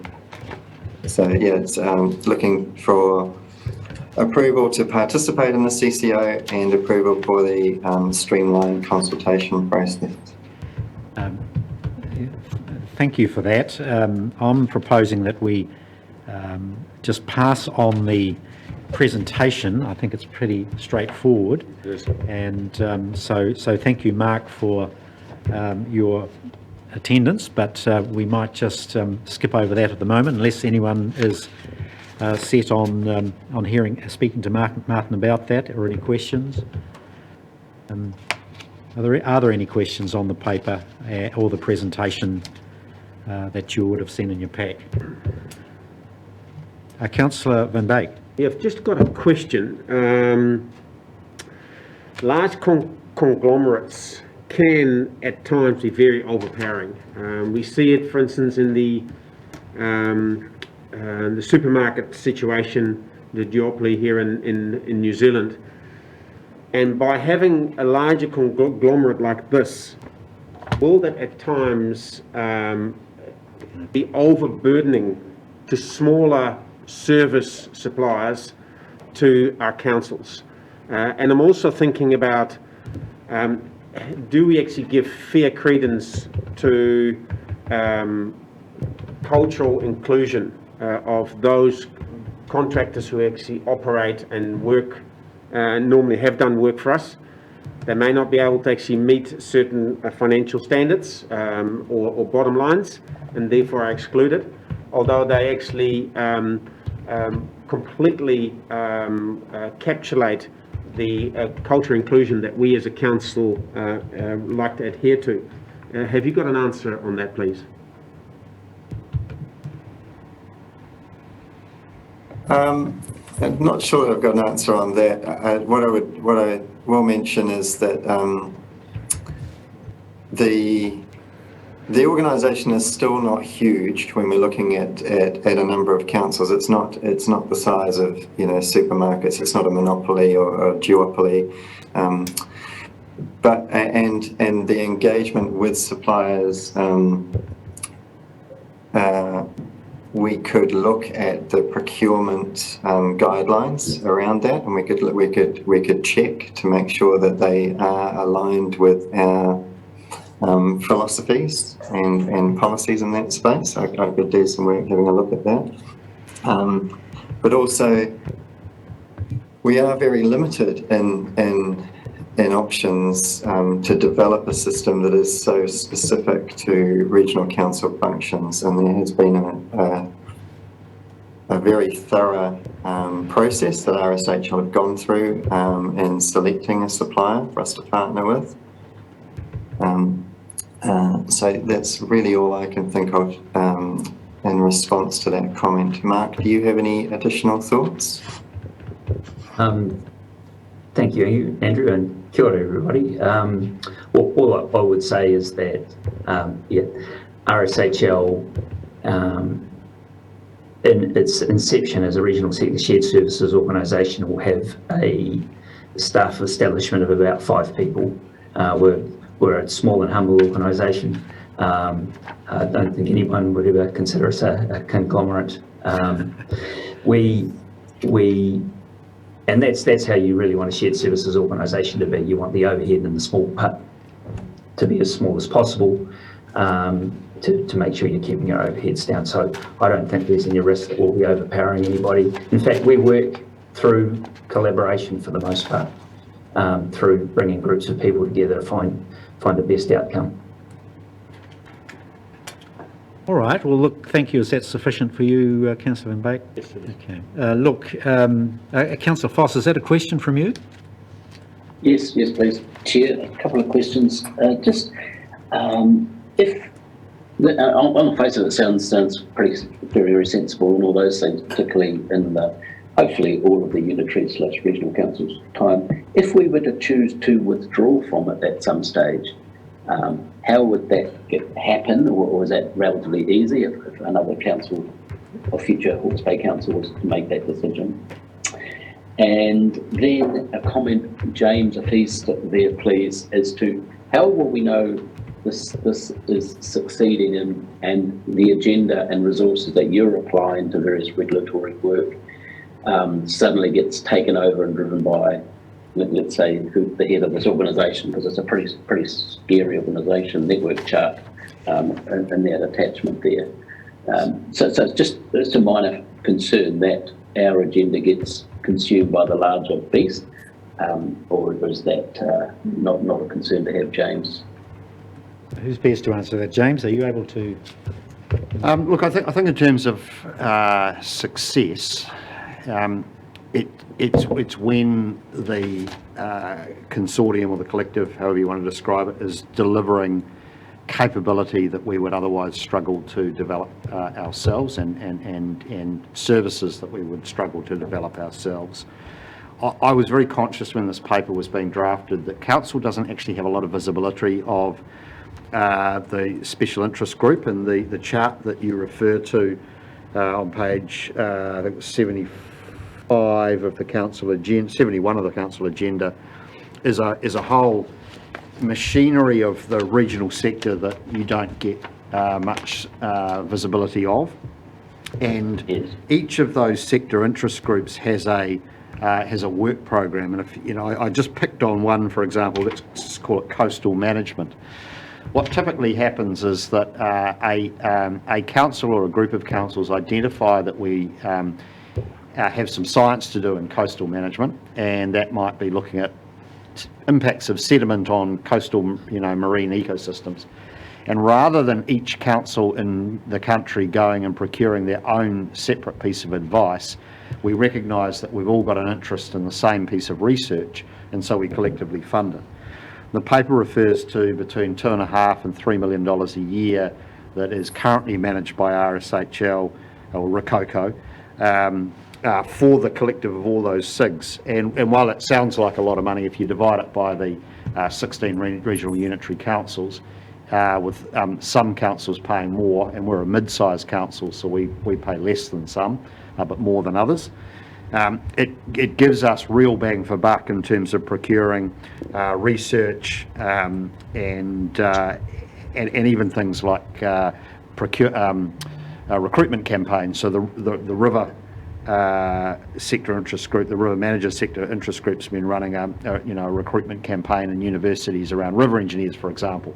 And rather than each council going out and trying to do that on its own, we do it collectively. So the entire purpose of the collaboration is on achieving scale, capability, and ultimately value for money by doing that as cost effectively as possible. So I think success here looks like us achieving more of our outcomes with less. And the yardstick we sort of put ourselves up against on each and every initiative undertaken here is, if we had to do this on our own, would it cost us more to achieve the same outcome? And if it would cost us more, then it makes sense to collaborate. If there's no financial or capability or intellectual property benefit of doing it collaboratively, then we would do things alone. So hopefully that gives you a sense of sort of purpose and outcome. In terms of us pulling out, so theoretically we could pull out at any stage, and we would just cease to get the benefits of that collaboration, but we would then not make a financial contribution to it. Thanks, James. Thanks. Yeah. Thanks, Chair. That's and if to leave it with James, if you're able to maybe give us a description of that larger group at some stage, just to inform us a bit better. As you described, we haven't had visibility of it. But thanks very much for that answer. It's very, very helpful. Thanks. Thank you, James. I think you've got the recommendation there on page 65, and it's simply to agree to participate, really. And I think James has given a pretty good response to the values that we get out of it. Can I get a mover for the recommendation? Councillor Ormsby's moved that recommendation. Councillor Van Beek seconded that. Is there any comment around that? We're comfortable with that? No, I think it's pretty straightforward. Yeah. Thank you. Councillor Van Beek? Any comment from the board or around the table? So we've got the recommendation to agree to participate. All those in favour of the recommendations will say aye. Aye. Those against will say no. Is that a no or no? But it was aye. It's an aye. Yeah, okay. So that's supported. So thank you, Andrew. Thank you, Mark. That was a useful paper. Thank you. We're up to 22:11, so we've got plenty of time. Can I take us to agenda item 9, appointment and remuneration of directors policy. So it's agenda item 9, and I think James is going to take us through that. Thank you, Chair. This has been reasonably well discussed with Council and workshop leading up till now, as noted in the paper. We are required to have a policy as per the legislation, as the paper notes, and that policy did need to be revisited in light of the changes to the investment strategy in the 2021 long-term plan, and we have made some suggested amendments to that policy that are contained in here. But probably the overarching, without going into the detail of all of those recommendations, which we're happy to take any questions on, the overarching philosophical view here is that Council is seeking to develop its commercial activities with more diversification and more active investment through subsidiaries of HBRIC, and that therefore raises the question as to the role of councillors as directors within those more active commercial activities, and on the principle of trying to retain some separation between the governance and accountability and oversight for the implementation of the commercial strategy and of those more active investment activities. It is proposed that there be a limitation, if you like, on councillors being directors of CCO subsidiaries of HBRIC, with HBRIC retaining that oversight role of the portfolio as a whole. That is intended to emphasise the commercial skills required for execution of those active investment activities, and keeping councillors in reserve, if you like, in their role, overseeing both at this table as well as at the HBRIC board table as well. So that's the intention, to draw the distinction. That has some implications for two existing councillors that are presently directors of subsidiaries of HBRIC, and that's just a matter that will need to be resolved if indeed council is of a mind to create more of a bright line, if you like, between the role of councillors and commercial directors in the structure of HBRIC and its subsidiaries. And proposed in here is a managed transition pathway for those roles. There is an emphasis on diversity and inclusion and transparency around that as well, and some consequential implications for remuneration, which is all detailed in the paper. So, thank you, James and committee. I just, in order to focus our deliberation on this, if we can just go to the recommendations on page. Gosh, I can't read it. The glasses fogged up. I think it's. Is it 55 or no? Sorry, 86. Can't read a thing. And you'll see there that the recommendations are to receive and consider the updated Directors and Remuneration Policy, and then at 1.2 it's to look at those amendments to reflect the way we're thinking at present, and then a recommendation to adopt the new policy with the amendments. So I'll take some questions on that. So if I could have people that want to comment. Councillor Taylor, you've got a question there. Thank you. It's more a comment. So, James, I'm ready. Can I just hold you there for a moment? Can we really distinguish between comments? Well, actually, no, it is a question. Sorry. Okay, good on you. Yeah. Overall, really, really happy with this. I just think on recommendations 1.2.5, second after the paragraph, the appointment is to be made by independent, before I forget that line, this is towards considering councillors if our skill base is not right for CCOs. I think I'm pretty much onto that one. Following an objective and apolitical assessment of the suitability of their skills for the role. Sorry, I might be jumping here. That could have been for anyone on the board, but I'm talking about, should we need to have councillors on a CCO, how will we be assessing, who is going to be assessing their suitability? So what's intended there would be the independent directors of HBRIC. So the non-councillor directors of HBRIC, and the paper more broadly recommends a minimum of 2. So those 2 or more would be the panel for considering. And again, it's an attempt to create a little bit of tension in the structure and some independent roles. And I'd just say generally that the cumulative policy here is an attempt to minimise public perception that councillors make decisions about appointing their own number to commercial entities that attract additional fees on top of councillor salaries, and create opportunities for commercial governance, if you like. There have been criticisms historically of councils doing that, creating CCOs, jobs for themselves, if you like, and then appointing themselves to those entities. So this is just an extra check and balance to provide confidence to the ratepayer that there has been some independent scrutiny of that process. Thank you, and it's definitely in there, because I mean, you can't remember everything you read. It's definitely stated that that person, should a councillor be appointed, that they will be assessed by 2 independent directors of HBRAC. Yes, that's in there. That's what it says. Thank you. That's it, thanks. Okay. All right, I'll just take Councillor Williams and then Councillor Barker while others think about their question. That's a question, Councillor Williams? Yes, I'm just wanting to clarify vis-a-vis the port, that 1.2.13, that's recommendation 1.2.13, where the council would nominate the directors for the port, would be a codification of a practice that isn't precisely what's followed at the moment, where, as I'm understanding it, HBRAC has been nominating the non-independent directors to the port. I had understood, and I asked James a question about this, that on divesting the shares in the port, my understanding was that the council would retain the ability to appoint 2 non-independent directors. Does this better reflect that original resolution than the current practice, is my question.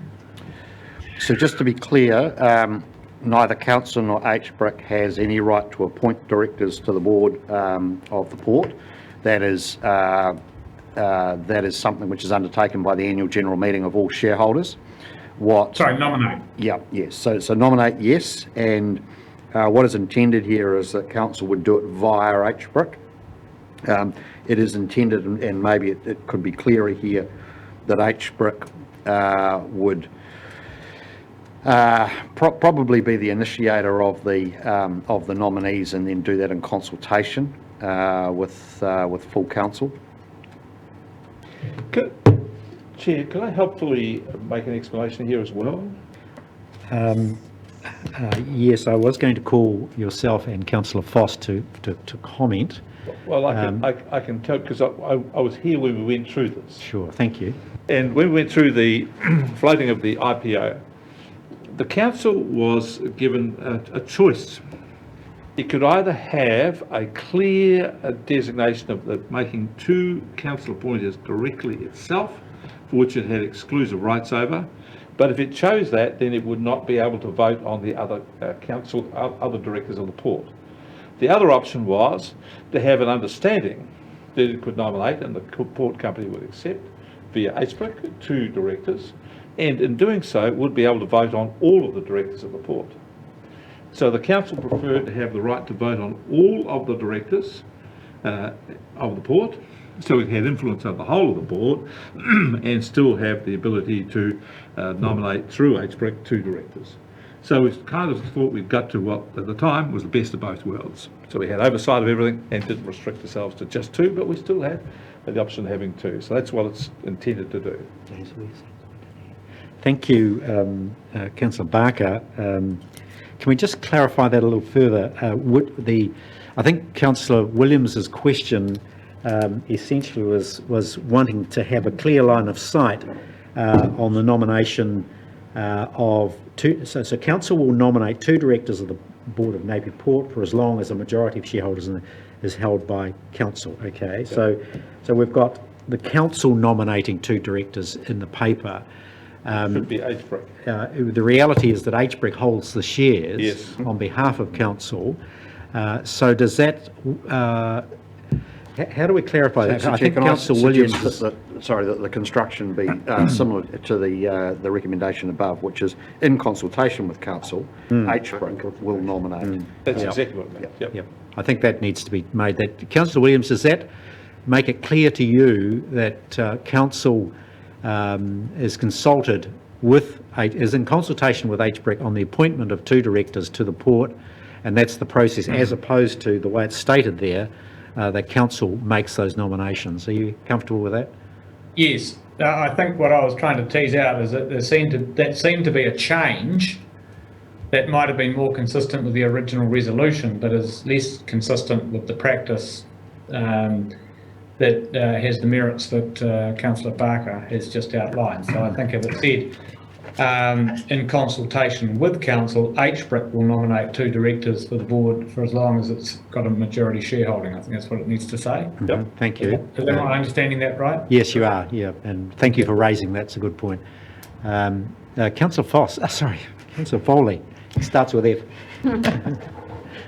Thank you, Chair. Just a question on 1.2.11 around the managed transition you're referring to, James. That's kind of assuming that 1.2.5 doesn't apply in the existing cases. Correct. Is it a possibility that a councillor on a CCO at the moment is a suitable appointment and we get that from the independent directors and kind of carry on? Is that a possibility? Look, it is a possibility if council resolves that it be so. What we were trying to do was ensure that the policy was given effect to by managing out, if you like, the existing arrangements, and that any exception to that would sit out in the future. But certainly if council is of a mind to continue with one or both of those directorships, then certainly by resolution it can do so. Yeah. Just to clarify that, it's not council, it's the independent directors of HBRIC that would ultimately make the appointment. Yeah. That's right.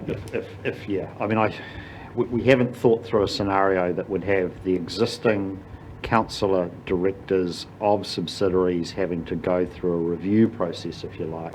With at the moment we've only got one independent director of HBRIC, but yeah, going through some sort of review which would confirm their suitability.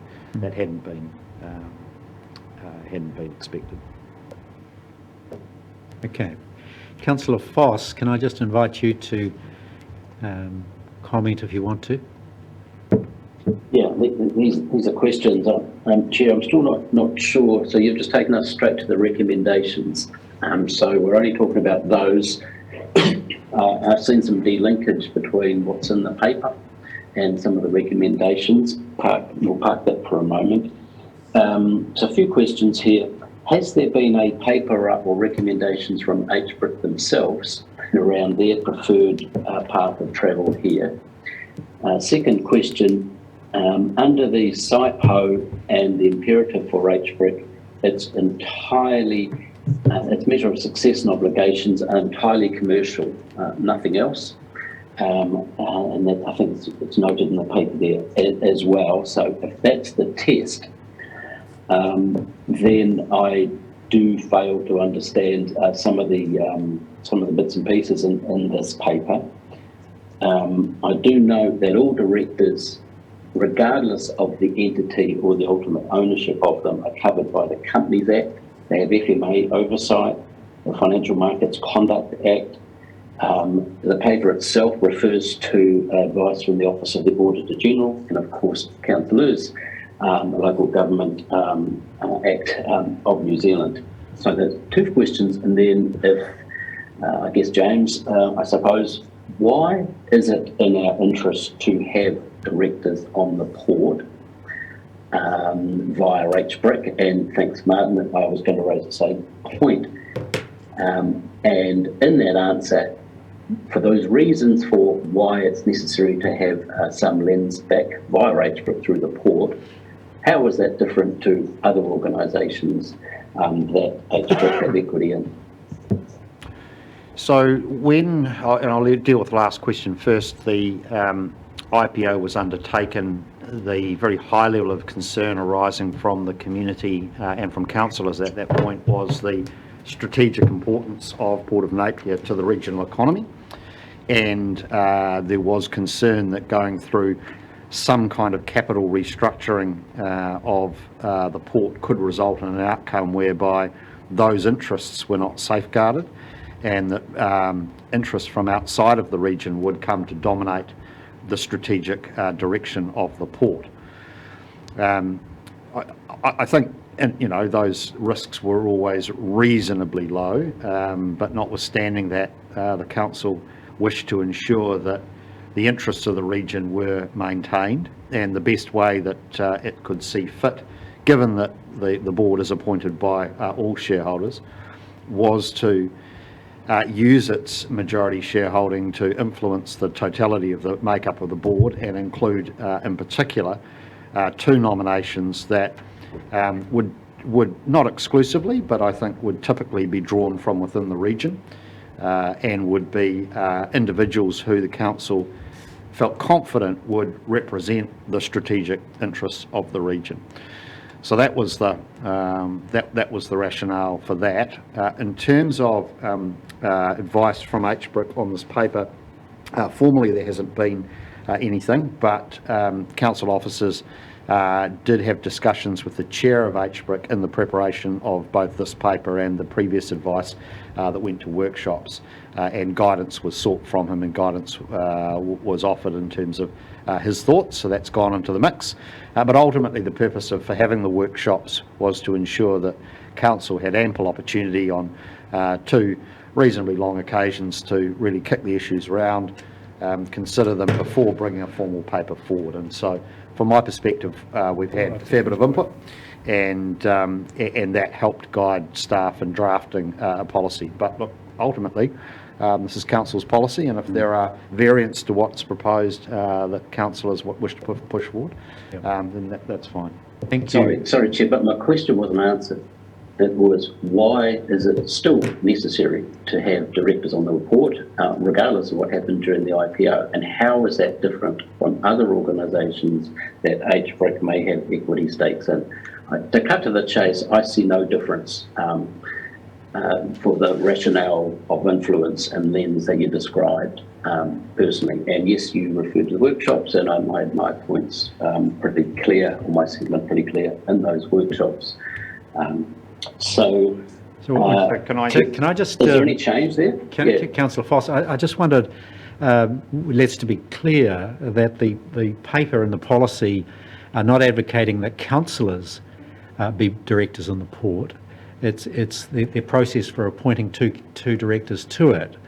I'm drawing a conclusion from your question that the assumption is that we are going to appoint councillors to the port board. No, I'm just looking at the principle, regardless of what the entity is. With the council via HBRIC decided to have directors around the table of the port, that's fine. How is that different to smaller organisations? So, Councillor, I think a couple of reasons come to mind for me. The first is the fact that it is a publicly listed company on the New Zealand Stock Exchange, which means that with a large number of other shareholders, including significant institutional shareholders. So under those circumstances, it would normally be expected, I think in most instances, that a large publicly listed company would be governed by directors who are solely appointed on the basis of the skill sets necessary to run the company. In relation to this business, however, it has a regional, strategic, economically enabling profile to it, which gives the asset a different character to many other publicly listed companies on the New Zealand Exchange. I think for that reason it justifies the Regional Council as the representative of the regional economic interest and the regional ratepayer expressing a view overtly to the market about at least 2 directors, and in this case 2 directors, because I think it does signal a strategic interest in this asset, which is a bit different to other companies. With respect to any other subsidiary that HBRIC enters into, it's possible that a similar strategic interest might arise, and that might justify a similar arrangement, although most of what I think we see coming via HBRIC will be more in the private equity space and will not be a publicly listed company that would require such an overt kind of declaration of interest. Thanks, Chair. Councillor Barker, you've got a question. I'd like to address Councillor Foss's question directly about the philosophy behind this. To my knowledge, the Hawke's Bay Regional Council for 30 years, this is my personal knowledge, maybe more, has always tried to maintain its independence from the running of the Port of Napier, even though it was a 100% shareholder. that it has initially engaged in a private process of of advertising, recruitment and selection of people to be considered to be directors of the port, and came to the council with its recommendations. The council simply then, process consultation, said they agreed with them. It then shifted because of the creation of HBRIC to that independent role being undertaken by HBRIC. The principle here always was to make sure that Napier Port was run by commercially orientated people and there was no politics in it. The suggestion behind bringing that decision about the directors to this council chamber for it to make decisions about who the two directors are will send a message that it's going to be a political decision. And I think that's a retrograde step, and it's one which has never been here at this council before. So the principle is independence of directors, independence for commercial reasons only, and independence of the selection process. Councillor Foss, is that sufficient for your purposes? Look, the merits of that with the port, I totally agree with where the port is doing, and the team around there have done the best they can in pretty trying circumstances. But I'm just keep searching desperately for consistency. But I'm a bit of a lone voice in that, so that's okay. I've got some other points to raise when we come maybe further to the recommendations, sure, if you like. But particularly the one in around council executive potentially being on when they see fit, I think, to be on HBRIC. I wonder what merits they will bring to that table, given all the other issues that govern something like HBRIC. But we can have that discussion. I'm just not sure where you're going to go next, Chair. All right, thanks, Councillor Foss. Now, are there any other questions from the board? Any other issues, Councillor Foley? So we are up to One point, Councillor. Just in the recommendations, yes. just the recommendation, I wonder if you were looking for change. In 1.2.4, it reads, HBRIC's commercial subsidiaries should be run for commercial objectives. I think that should read, HBRIC's commercial subsidiaries are to be run for commercial objectives. Should be implies, well, might not be. May or may not, yes. No, that's accepted, I think. Just to be clear. Yes. Obviously. Sorry. Right? Peter, no, I've just got one question, and it's Peter, when work's finished. And it's just in regards to 10.1 and in regards to tikanga and governance, and that school base, obviously in the job description, Jane, how would that, is that being recommended, or is that being taken out? Sorry, 10.1 on... in the paper? Page 82. 10.1. Just background discussion. You just highlighted it as a point, so I just got a question in regards to, is that in the job description when you go through evaluate the directors, or are you taking that out? Or What we're saying here is that will need to be in there from now on once the policy is adopted.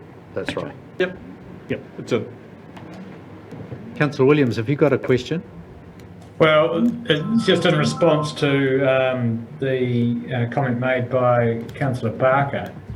The word should is travelling with independent directors only rather than commercial objectives. Correct. In other words, HBRIC's commercial subsidiaries, which are being run for commercial objectives, should be, governed by independent directors only. So I think we discussed in the workshop that the word should was appropriate for the policy, and in light of the exception in 1.2.5, needs to be should rather than will. But I agree with Councillor Barker that our commercial subsidiaries are to be run for commercial objectives, if you know what I mean. So maybe we can just move the should along. Well, yeah, so look, it was in relation to the independent directors as opposed to the commercial, and it was, you're correct.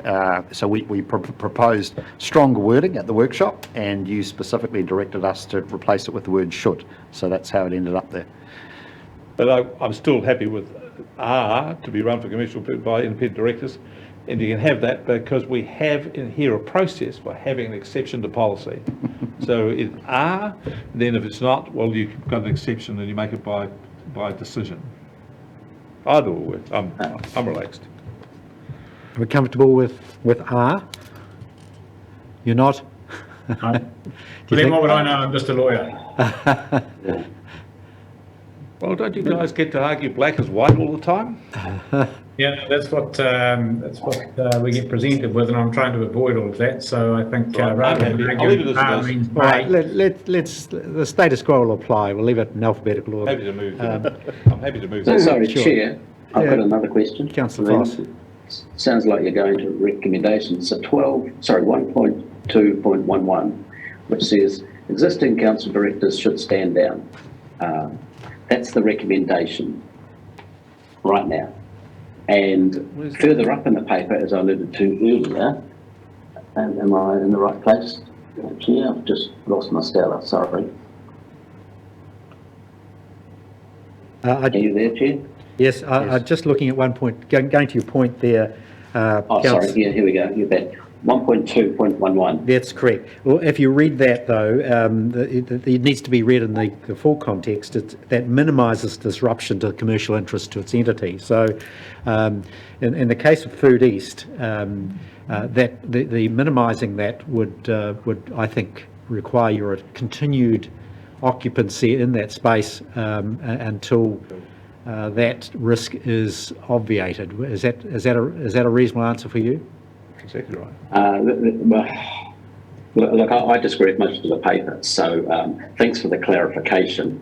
But I'll give a context, because as I've noted earlier, I think all of this sets up HBRIC to totally under-deliver upon the expectations that we've asked of it. Can I 450 to 600 mil. Can I suggest if we just now get to the recommendation, and then perhaps you could raise that in debate or consideration. Okay. So I think we're up to the point of, we've got a few minor changes there at 1.2.13, inserted in consultation with council, HBRIC will nominate. So that with that change, I think that's the only amendment, because I think we're sticking with should instead of are. So the only amendment is at that point. In that light, can I have a mover for the raft of recommendations? I'm happy to move it. Councillor Barker and Councillor Ormsby. Councillor Barker, would you like to speak to the recommendation, please? Oh, briefly, we've been over this many times. I think the object of this is to make it clear that we're going to separate the roles for the sake of clarity, that when people are elected, they are elected here as councillors.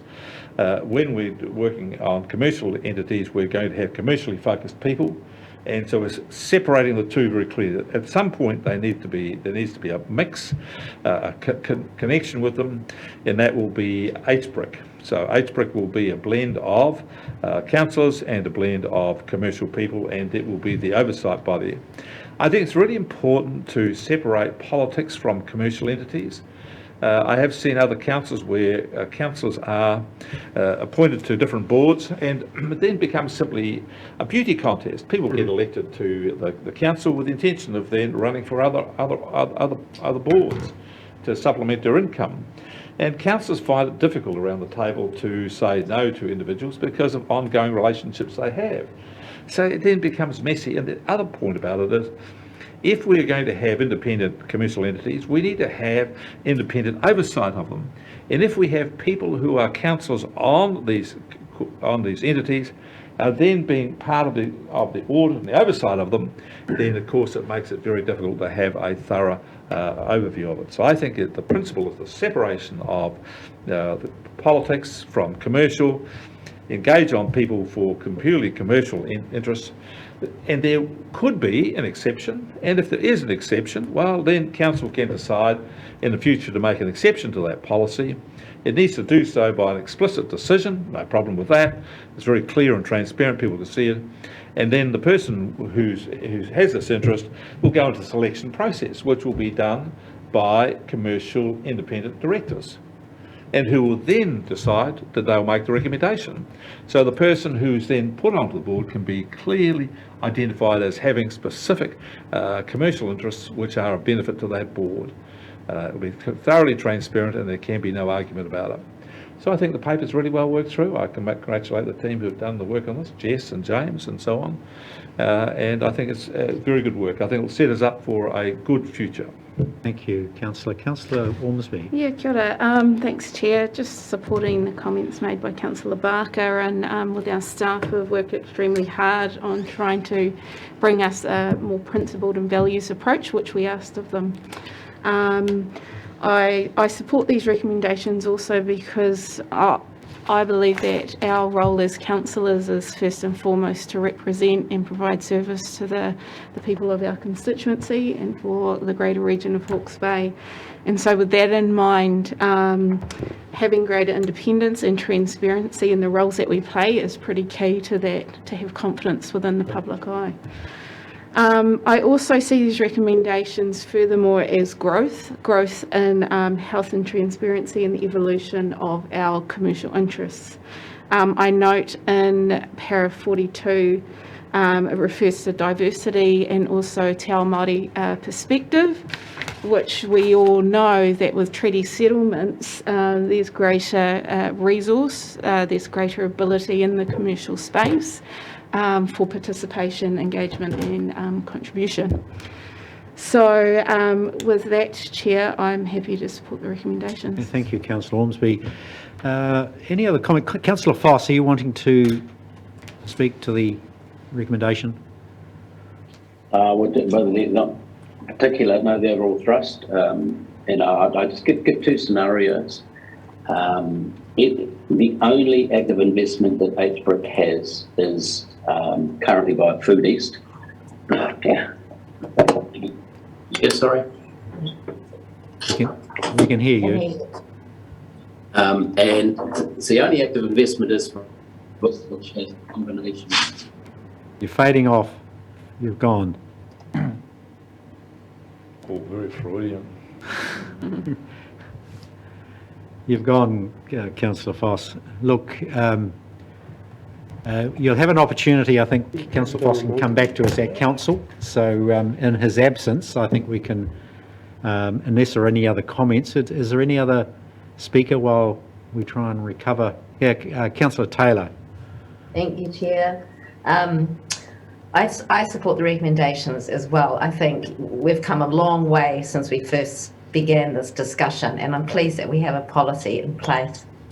My only concern is the disruption that will occur in the CCOs when councillors stand down, and there's a disruption in trying to find, with two independent directors from HBRIC trying to find the right fit for someone to take those positions. So I just don't think we should underestimate the risk and the disruption and keeping a project moving along.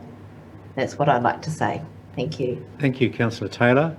Any other comments? Craig is not back yet, by the looks.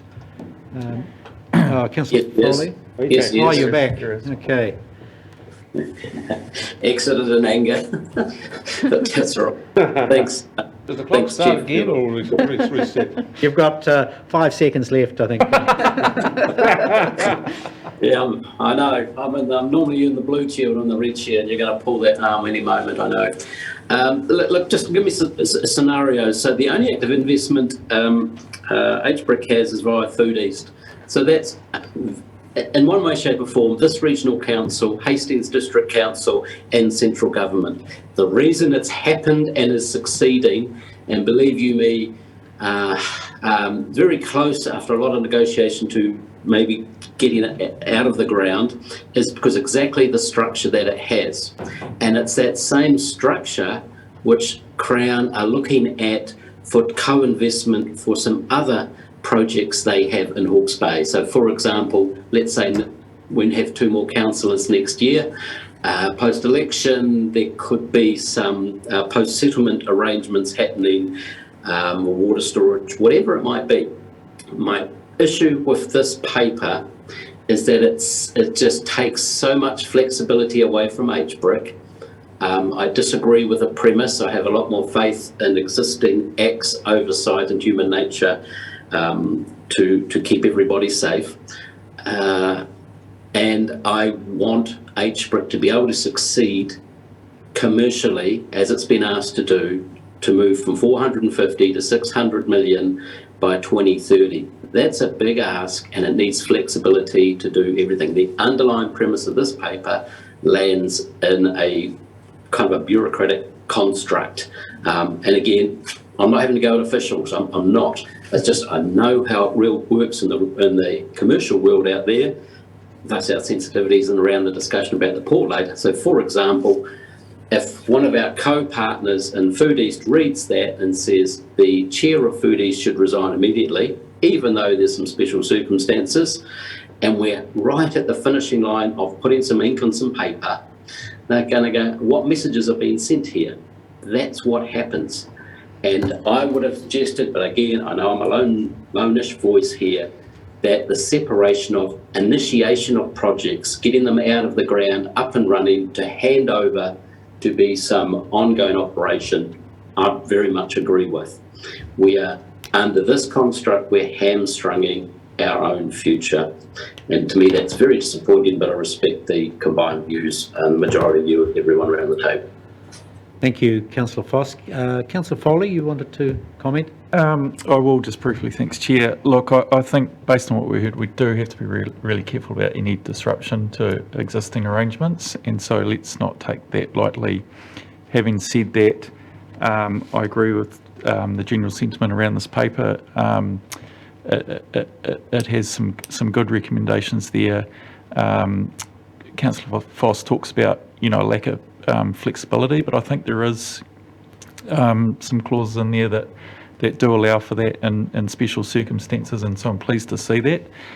I think Councillor Foss has raised a really good point, though, about the strategy to grow HBRIC, and we'll delve into this more with the coming papers, but on one side of the ledger here, we continually look at new projects and expand our strategy, which involves more costs and demands on our ratepayers, and so the ability to grow not only the asset base of HBRIC, but the output of cash is really important going forward to help with our strategy.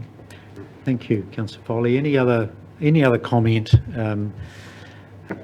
All I'd like to do is note Dan Druzianic in attendance today. Thank you, Dan. And I'm sure he'll be appreciating clarity around our policy in this regard. So we've got the recommendations in front of us. They will then go to council for final deliberation, and so I'll put those recommendations now. All those in favour will say aye. Aye. Those against will say no. That's carried. Excuse me, one abstention. Oh, you're an abstention. Sorry, councillor, I didn't see your hand up there. So we record that as abstention. So we've had that paper come through. We've run over time for our morning tea, and apologies for that. Put that at the feet of Councillor Barker. We'll now break for 10 minutes and come back after refreshment and continue with agenda item 10, which I'm sure Councillor Foss will be a strong participant in. Thank you.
statement of intent.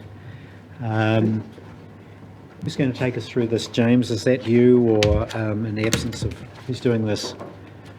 Have we got Dan online? We've also got some directors here. Obviously the proposed changes to the H-brick SOI are marginal and are presented here. So if there are any concerns with those, perhaps we should deal with H-brick first of all and just see whether there are any questions or concerns about the changes. All right. So we've got you've seen there, committee, the Dan's online. Dan, you're there? Yes, I am. Thanks. Thank you. So we've got at page 91 the draft statement of intent. That's for the year ending 30 June 2023. So that's our full year there, and you'll see going through that SOI, you've got the performance targets and measures at page 97. So Dan, do you want to quickly comment on that? Yes, I think as the comments say, the SOI is quite similar to last year. The overall goal is to achieve 6% over the long term of profit and growth with a 2% yield. So one of the tensions we have is that our in funding these new investments, we are going to be borrowing to do that from the council via the LGFA. So there is a cash flow tension that we do. We understand how important the dividends requirement is for the council from us every year. So we have to sort of balance our expansion to make sure that it doesn't impact on the council's cash flow for its long-term plan. Thank you. Yeah. Thank you, Dan. That's Councillor Barker. Do you want to comment on this? Is Councillor Foss on board? Are you? Oh, you are there. Councillor Foss, I'll get you to comment on the Food East SOI, but I'll get Councillor Barker to comment on the H-brick. We've been over this before. This is very similar to what we've had before. It's updated. There should be no surprises in this. There are no surprises signalled, and I just think it's a pretty straightforward statement of intent. It's conservative, it's realistic. Even though we have a changing economic environment, it's still, in my view, realistic.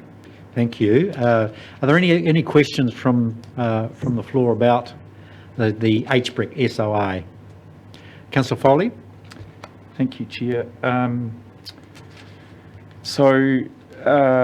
Page 93 under 3 objectives, there are really clear statement around the objective to grow to 600 mil. So that's good, that's clear. Now, Dan just spoke about the return, gross return of 6% cash too. Is that across the portfolio? Because in the statement of intent, that's just under managed funds, or have I missed it somewhere else? Was that referring to the whole portfolio? Yes, it is. So it is a little bit confusing because the managed funds we've got are actually allocated out per the council's SIPO. So as a board, we don't really have any control over that, of the return on that long term. That's really set up to align with council. The port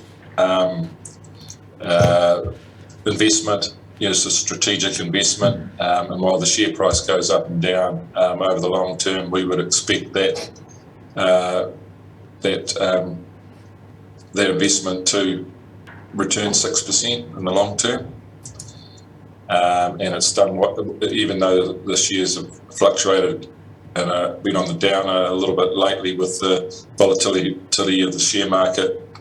It'll be well ahead of that in recent years. So yeah, we're focused on making sure that 6% hurdle meets our new investments. Thanks, Dan. That's useful. You've Am I allowed got another question? Just to follow up, so I think I've got it clear. The 6% gross is cash plus capital gain. The 2% is the cash splitting out the bottom, if you like. Is that 2% respectable commercially? I'm just thinking, like, from a council point of view, we need to maximise the cash being returned out of this investment arm. 2%, that does seem light. Is that, in the commercial world, is that high enough? Well, it probably is, reflects the investment profile of sort of property type investments, infrastructure property type investments, but yeah, and interest rates have been low, so that figure may need to be reviewed in time if interest rates take off and we're borrowing money to fund new projects. We'll have to keep an eye on that. But I think that we had an interesting field trip up to the Quayside group, who you'll know that the Tauranga Council's investment arm, and they own much of the Tauranga port. They're a lot bigger than our equivalent entity. And they've spoke about this. There is this constant tension between council dividends and the growth of your investment fund. So if you're trying to create a sort of long-term sovereign fund, you do have to let the entity get on with it and reinvest some of its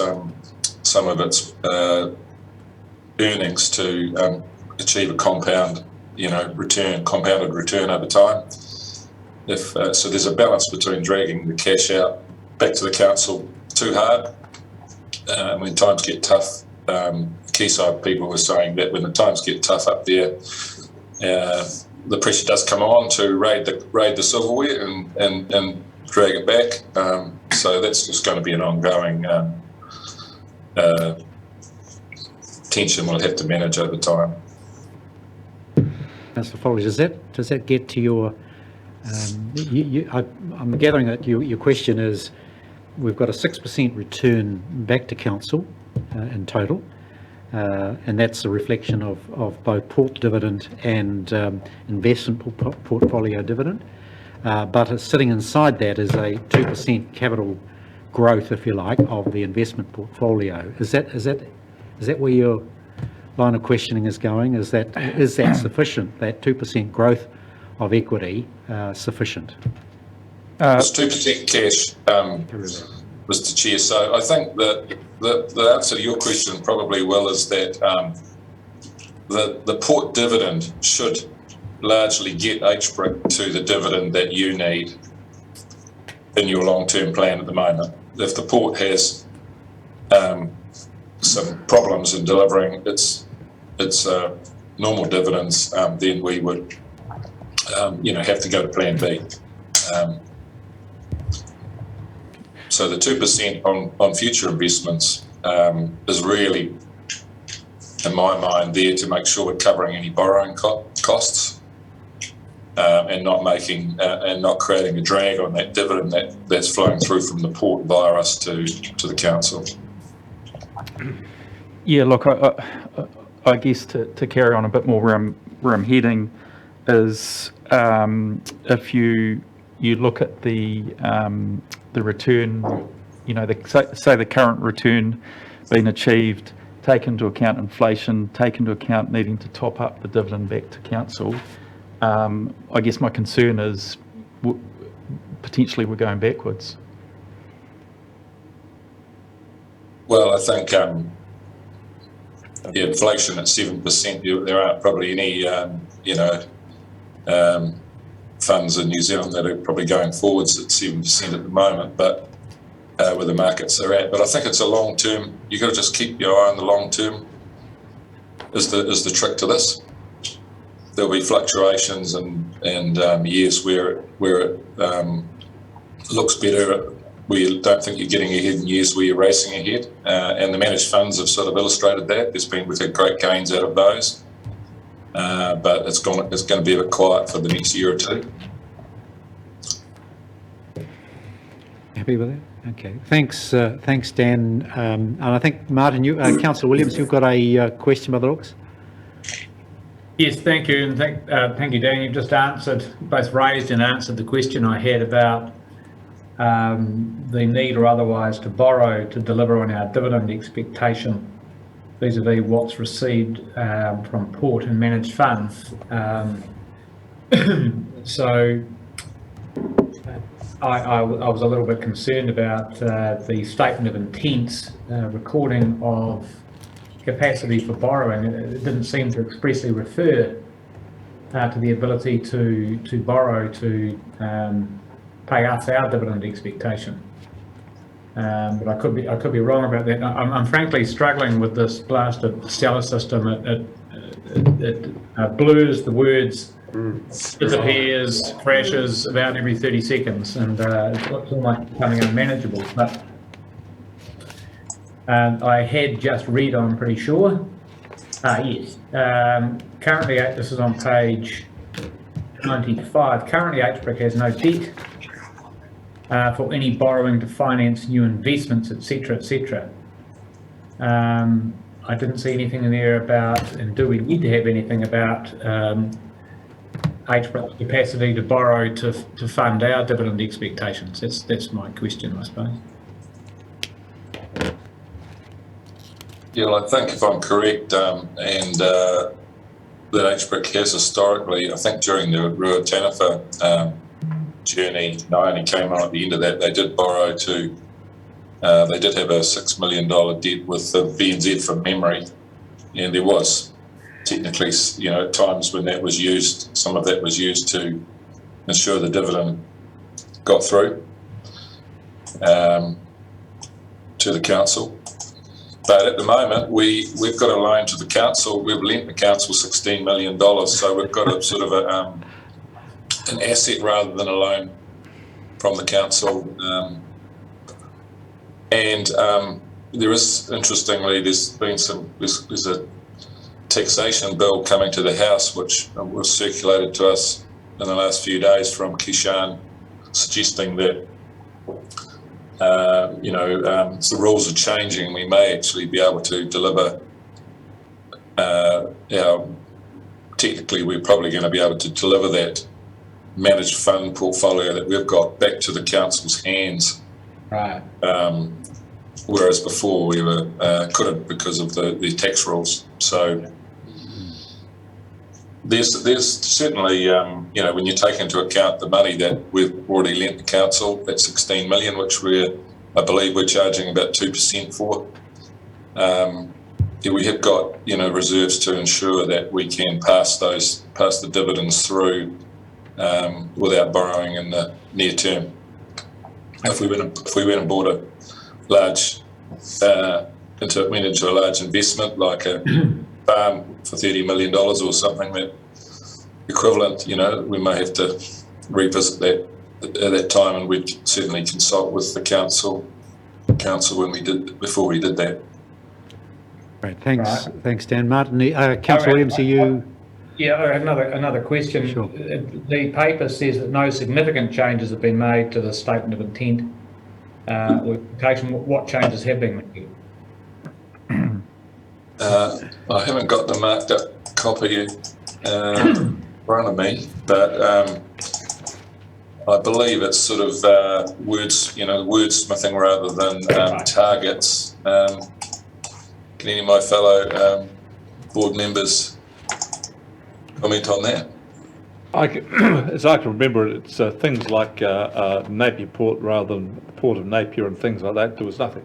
It was all just small technical things. We changed a few words here, a few words there. I can't remember anything which was significant, Martin. That's why I made the comment before. Thank you. Those are my questions. Thank you. Councillor Van Beek, I think you had a question. Just a clarification. Once again, it's in the second to last point of point 4. So there is actually a policy where HBRIC can borrow money to pay dividend to HPRC, is that correct? Correct. Okay. All right, okay. I think we've had a good go on that, and we're needing to take both recommendations into account, both Food East and HBRIC. So I wonder whether we turn to the Food East statement of intent, and Councillor Foss, are you able to take us through that, please? Yeah, sure. Just Chair, I was going to pipe up there on the HBRIC one too. The kind of the question that you asked there will be if when HBRIC gets more active, that question of borrowing to pay money back up to HBRC will be increasingly pertinent. There's nothing necessarily wrong with that. It's balancing cash flow against investing in something which is going to pay some cash back, hopefully, a few years down the track.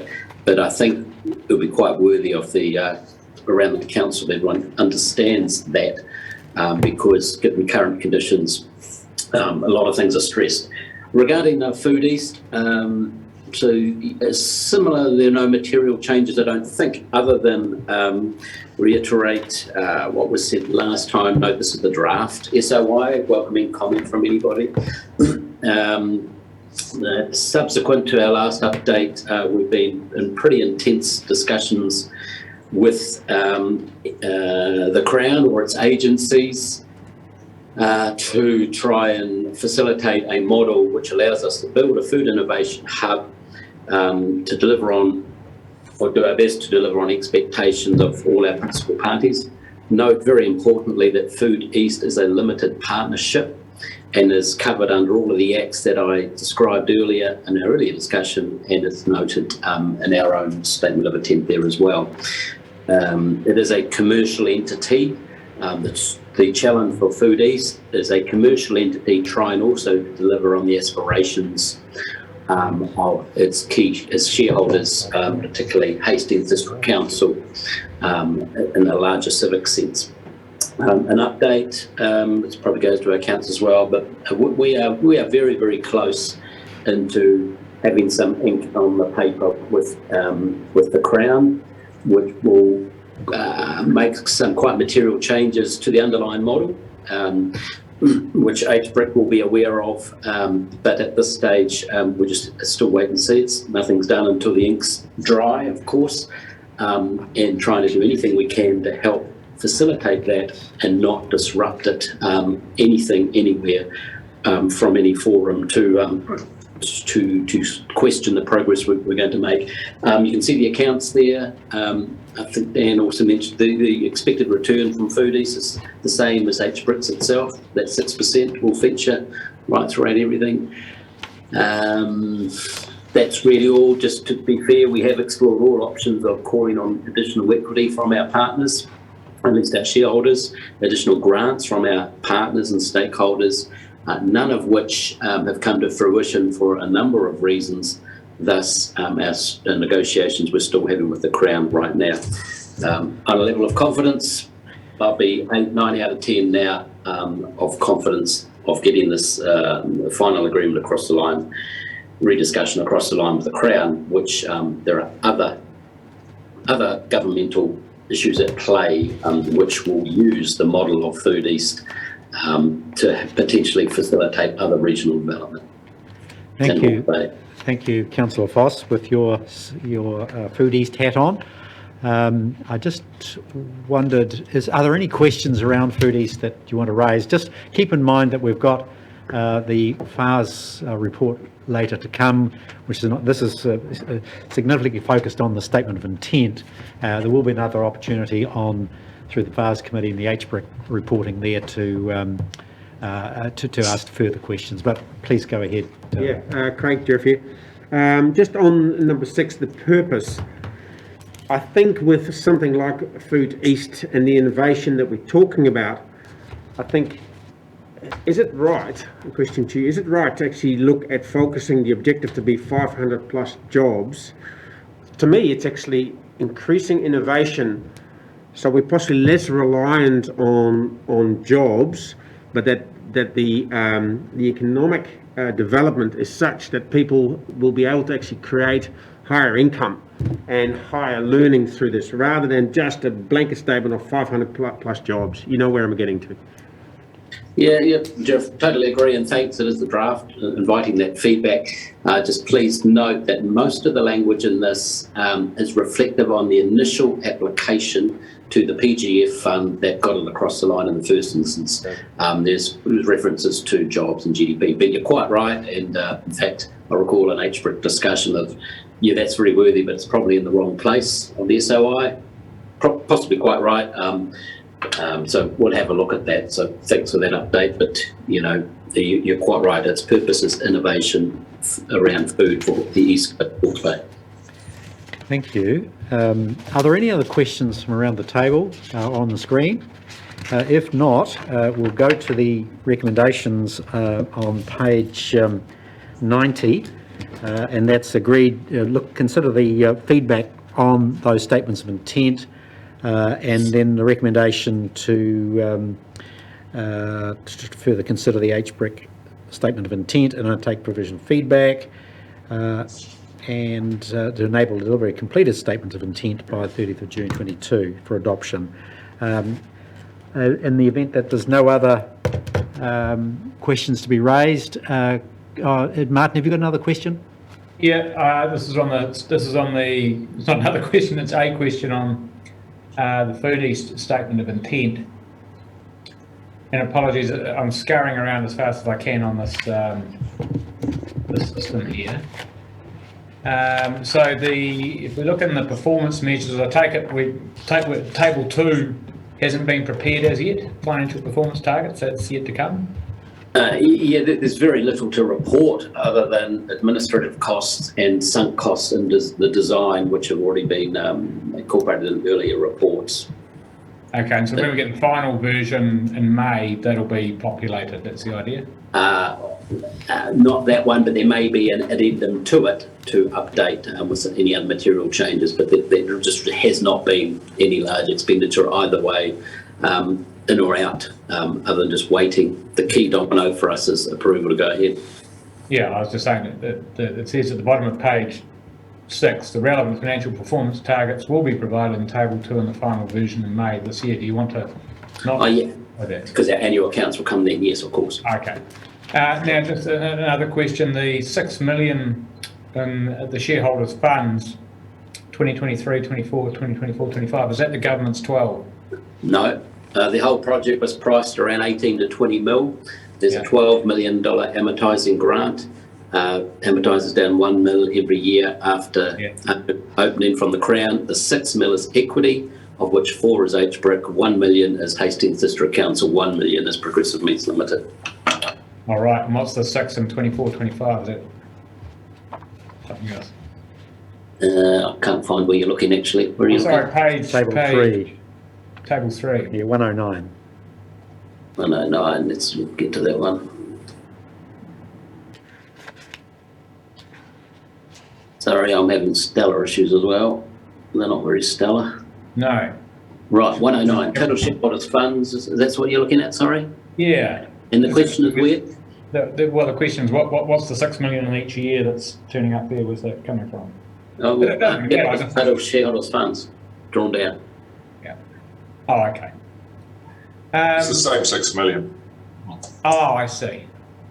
Okay. It's only partially drawn down at this stage. I think I understand. My question, the other question was I couldn't actually see where the recommended changes in the paper. They didn't seem to align with the paragraphs in the statement of intent, so I wasn't quite clear what the HBRIC directors were recommending in the paper relative to what the statement of intent was. And I just, for the sake of time, take that on board and discuss with the HBRIC guys, board at least, and feed that back up to our next discussion. I think they're minor changes in position. Yeah, they look good to me. I just couldn't quite work out exactly what I was being asked to endorse or comment on. Thank you. No, I think HBRIC gave its feedback on the SOI, and I think the council's been invited to give its feedback separately. And that was That's right. How it's working, Martin. Yeah. So our suggestions haven't been incorporated into the draft yet. No, every stakeholder like this has got the same draft. We incorporate that into the final.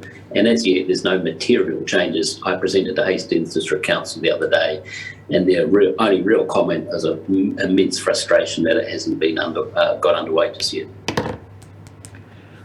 Well, thank you, Councillor Foss, and for the questions. And you'll see at the recommendation 3.2 that this is a bit of a prolonged process, and this is about getting council HBRC feedback into the statement of intent.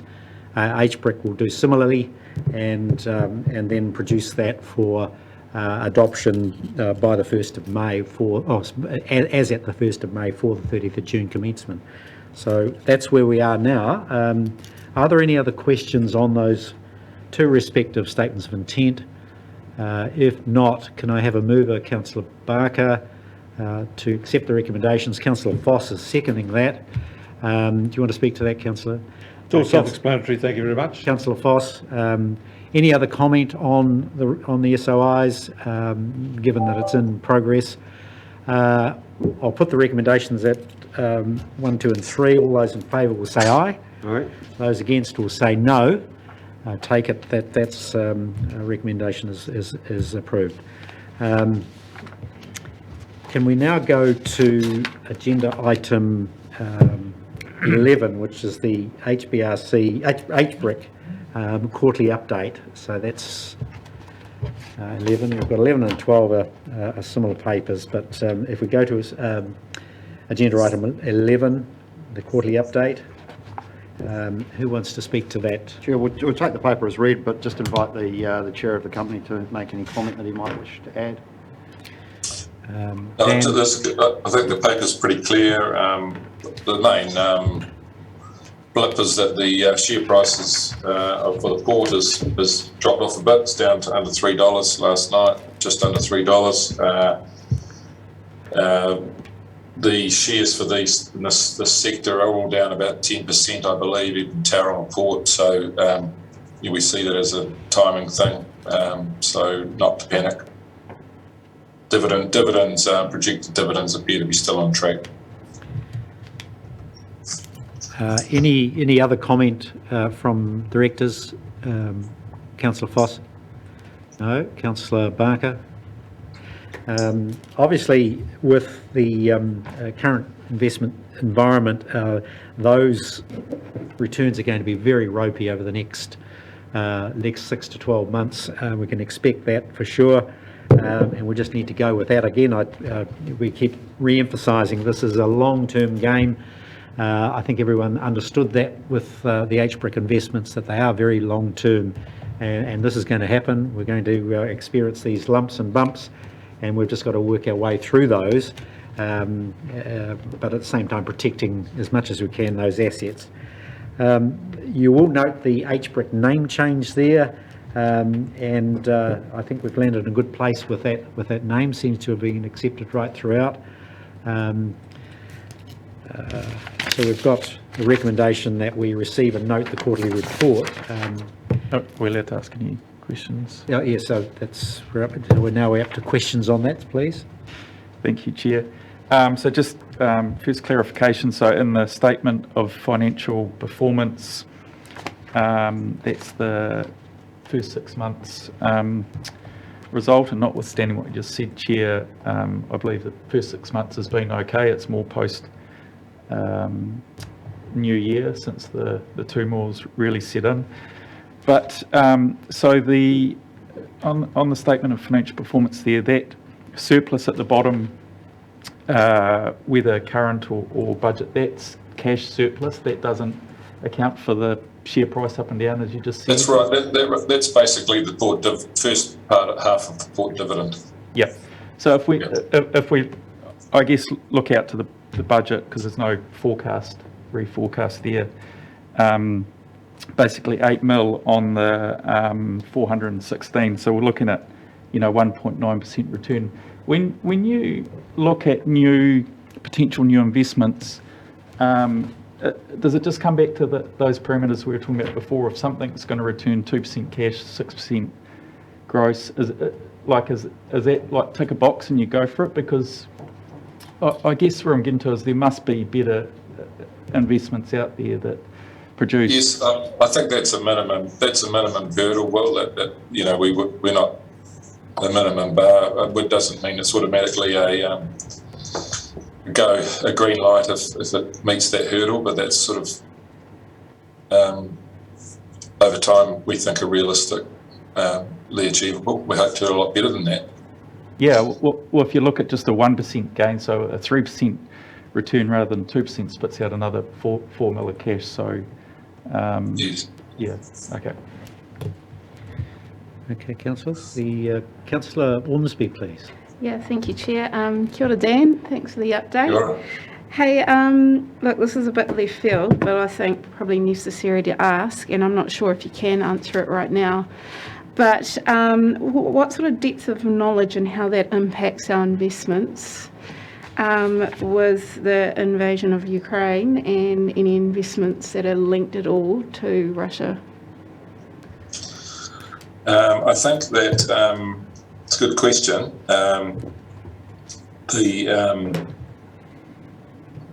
The SIPO guys from the council may have a comment to make in terms of the managed funds, but it's I think that my take on it would be that the disruption of supply chains and the shortage of products around the world, on top with the war on top of COVID, would be the main issues. The port, as I understand it, it's holding. Trading volumes are going quite well, but there's a real concern around ships coming in, shipping programs being disrupted. Rick, you may be able to add to that. Have you had a conversation with the board recently about the war? The issue of Russian ships is, I raised that. It's really a matter for the government of the day to make a decision about who or not is to come here.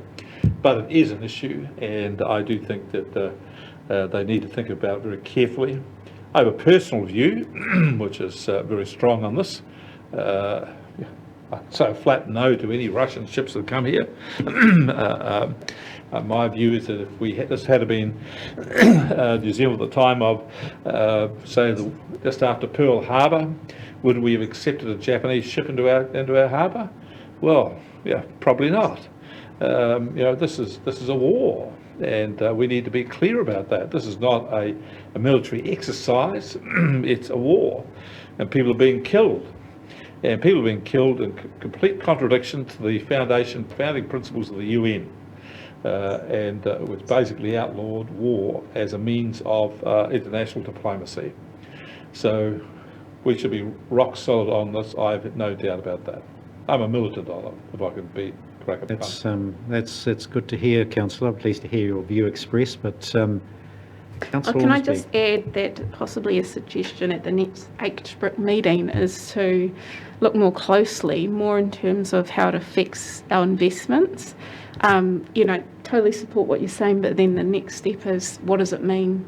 What can we try and forecast? And we can't do that right down to a dot, but I think there's probably considerations that need to be talked through. Yes, Yeah. no, you raise an excellent point, Councillor Ormsby and Councillor Barker, because we've got two tranches of investments. One is the port, which is very substantial. What sort of moral response do we make in that regard, or do we encourage our as shareholder, our directors to stance to take? And similarly with the investment portfolio, is ensuring that in no way does the investment of this council encourage, support or otherwise countenance the efforts of Russia in this regard. So that's a moral position I think we as public office holders have some duty to at least reflect on. Are there any other views on that particular item around the table? That was a good question. Yeah. Taken on board. Possibly don't mean to be too controversial, but does it in fact raise live sheep exports or the like as well in terms of that equation? That's a question that some of the community may Is that in the raise. paper? Sorry, throw that into the equation. You're searching for a headline now. And an email again. Are there any other points to be raised on those the I hope to food? move the paper. Yes. All right. We've got a mover. We've got a seconder somewhere. Councillor Ormsby. Comments. Oh, Councillor Foss, you've got a question or question? No, I was just trying to second the paper, that's all. Okay, I see. Okay. So it's been moved and seconded. Any comments, please? Yeah. Thanks very much for the report, but also it's good to see 2.5 years ago when we came to council, or I came to council, number 6 wharf was estimated to go and cost 180 mil. And it looks like, although there seems to be some contradiction in the wording of 18, that it now be at 179. So over 2.5 years, with what we've gone through, that's an exceptional outcome. That's really good. Really good. Yeah, totally agreed. Councillor, you want to say something? I'm happy as the mover to make a few introductory comments. Indeed. That's okay with you? Yes, it is indeed. Oh, thank you. I appreciate that. Can I just pick up on the point that Councillor Van Beek raised about 6 Wharf. 6 Wharf is due to open shortly. It's on schedule, if not a little bit ahead of schedule. It's on budget. And this is quite a remarkable achievement for a major capital works in New Zealand. I think the management team at the port have done a fantastic job, and I feel that the province is going to benefit substantially from the investment at Wharf 6. It'll improve our connectivity to the rest of the world and give us greater capacity, which is just a fantastic thing to do. With respect to the overview of this, when the floating of part of the partial float of the wharf was contemplated and the expected return to the council, there was quite a discussion about it, and there were 2 things that were clear in council's minds at the time we decided on this. Firstly, whatever investments we put in, we had to manage with a long-term perspective. This wasn't something that we do in the short term. And the chair at the time nominated Nestle as an example where they had a very low rate of expectation of return, 3%, but they were there for intergenerational returns. They had the view that they were there to be slower, surer, and making sure that they had substantial assets at the end of this. And I think that's exactly the philosophy we should continue with. Long term, don't over expect on the returns, to be surer and make sure that we had good growth overall. The second aspect of it is the 2%. The 2% was a thing that was certainly in my mind, was that I have seen investments in other assets where the current holders of the assets have used everything they got out of it for a long period of time, and because of inflation, the real value of that investment had declined by the rate of inflation. So if we hold these assets forward in today's terms, then when we hand them on in a generation time, the value of those assets should be comparable with what they were today. We should not use to mine them. So 2% was kind of a figure we had in our head to say, well, they need to make 2% per annum just to maintain their value, and then whatever we derive out of that is on top of that. So it's to maintain the value of the assets. So it's a pretty tall ask, but I'm still convinced that we can do it. We've done pretty well so far, and I think the HBRIC paper reflects that. Solid results, really. Thank you, Councillor. Are there any other comments people want to make? Councillor Foss, you set your hand up. Well, sorry, how do I second it? So, but if I just make a comment there, I wonder if just Dan could alert the council onto the kind of the forward-looking ambitions of HBRIC as it's seeking to increase its return and widen its profile and portfolio over the next wee while, because as mentioned earlier, we've got a bit of a current conditions. Thanks, Craig. There's a couple of things happening, and you may be aware of the first one, and that is that Blair O'Keefe is moving on from HBRIC as at the end of March, and we have contracted Tom Skirman to come in his place, starting on the 21st of March, and we're excited to be able to engage somebody of Tom's calibre into the role. And the idea is really that we will be able to buy more of Tom's time than Blair had time available. So we'll take this opportunity to get Tom on board for a couple of days a week.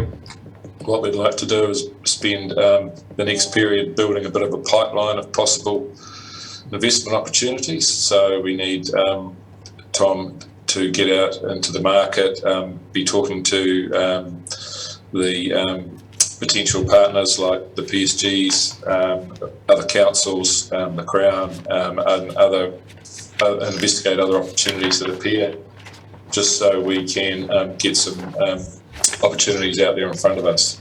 So I think it's quite an exciting move. The issue with market, we do have a wish to invest regionally, and so these deals don't come up, opportunities don't come up very often if we haven't got a little bit of profile, higher profile, and somebody out. It doesn't have to be a public profile in the newspaper, but it's somebody that's out there treading the leather, letting people we know we're looking for opportunities to partner with people or invest in things. Then the opportunities won't come our way. Thank you, Dan. That's useful commentary. Are there any other comments on this recommendation? That being the case, all those in favour of receiving the HBRIC quarterly report will say aye. Aye. Those against will say no. That's carried. Thank you. Can I take you now, committee members, to agenda item 12, and perhaps it's worth just taking you to firstly to the recommendations, so you can see the breadth and scope of work that the committee has undertaken at its last meeting. You'll see the 6 monthly enterprise risk report, the risk maturity update, the internal audit annual plan status update, the annual internal assurance plan, the annual report audit update, the quarterly treasury report, the forestry update, and the talent management update. So it's a real monster, the last FARS committee. And before asking Councillor Foss to provide some context, I do want to acknowledge Chief Financial Officer, the new Chief Financial Officer, Christopher Comber.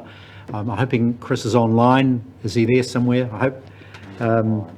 So his first task was to walk through that very onerous agenda. So thank you for that, and thank you for all the work that's been done.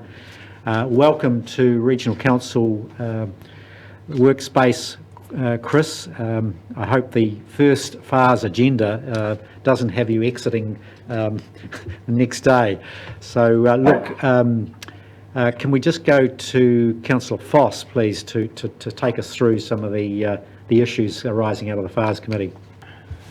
Thanks very much, Chair, and you reiterate those comments. Good to see you still here, Chris, after your first FARS about a month or so later.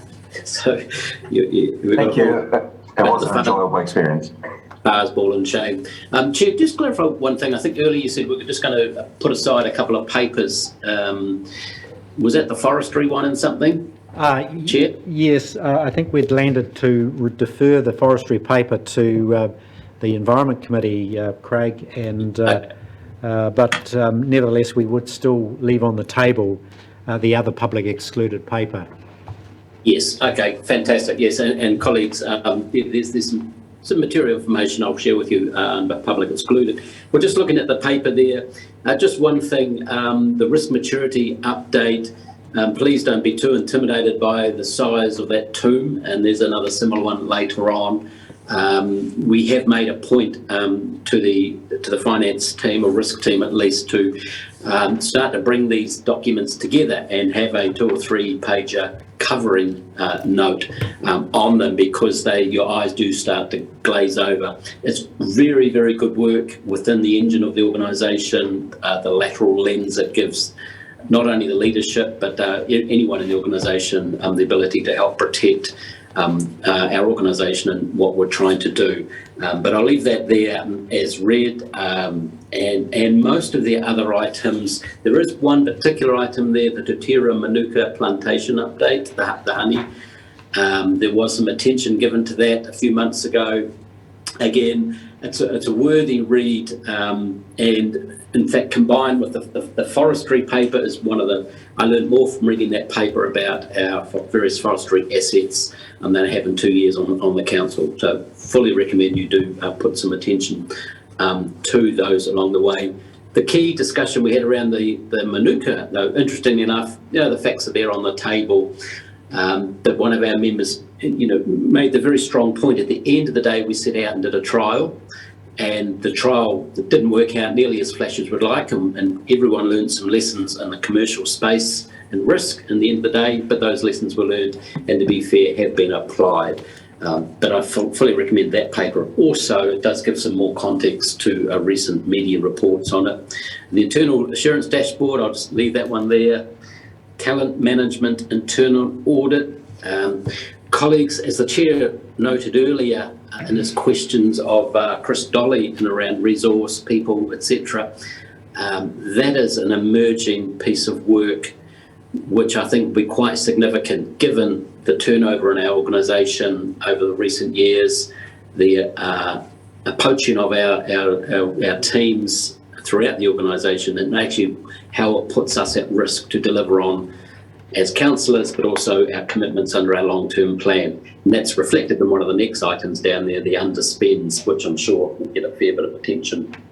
The only other item, Chair, given the recent discussion in and around, we had the Treasury report in there, and it's HBRIC, as I understand, is in a similar space in that we are looking to review those that manage our funds and the terms and conditions on those.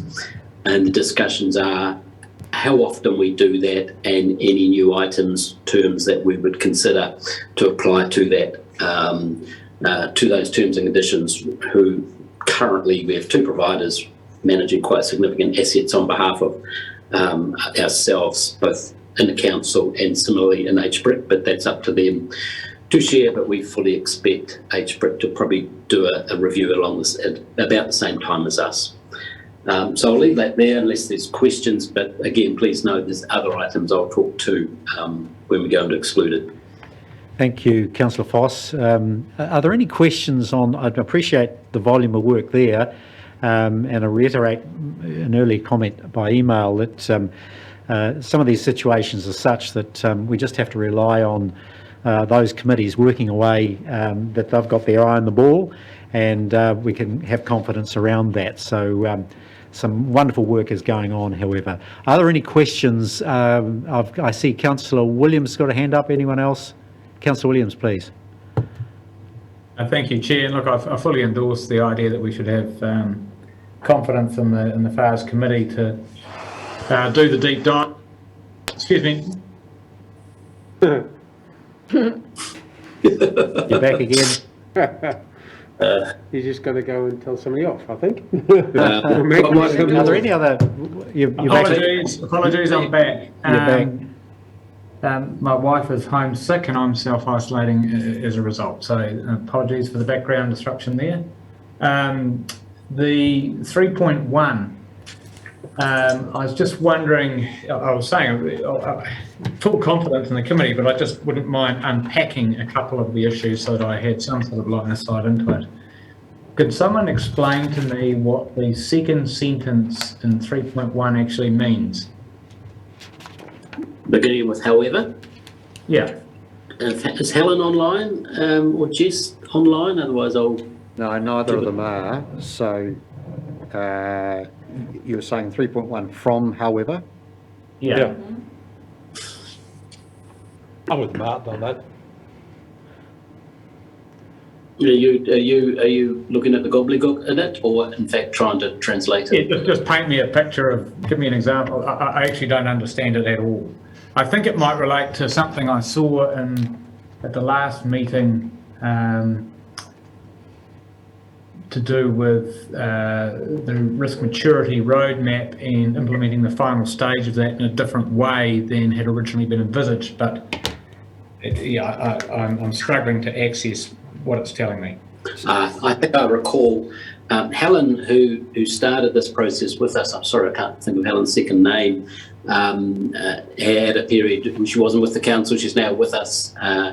And so we lost a bit of a mentor there for a while. I think that's what that's alluding to, but also the challenges with the turnover of some key staff to help make this part of the everyday conversation furniture corporate reporting matrix, which therefore gives us, via the CEO, lens down into the organisation.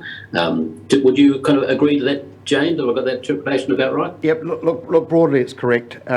What it's really saying is that rather than a deeper dive working with each group around the risk management, Helen has elected to focus more on working with the strategy and performance team that takes a high-level overview of all of the activity of council and work on how risk and measurement of risk is done at that level through that team. And it's really just a recognition of the pressures on the business right now. Like you say, Helen Marsden is her surname, that had a period of being out of the business, and so we didn't make as much progress on the maturity roadmap as we had hoped.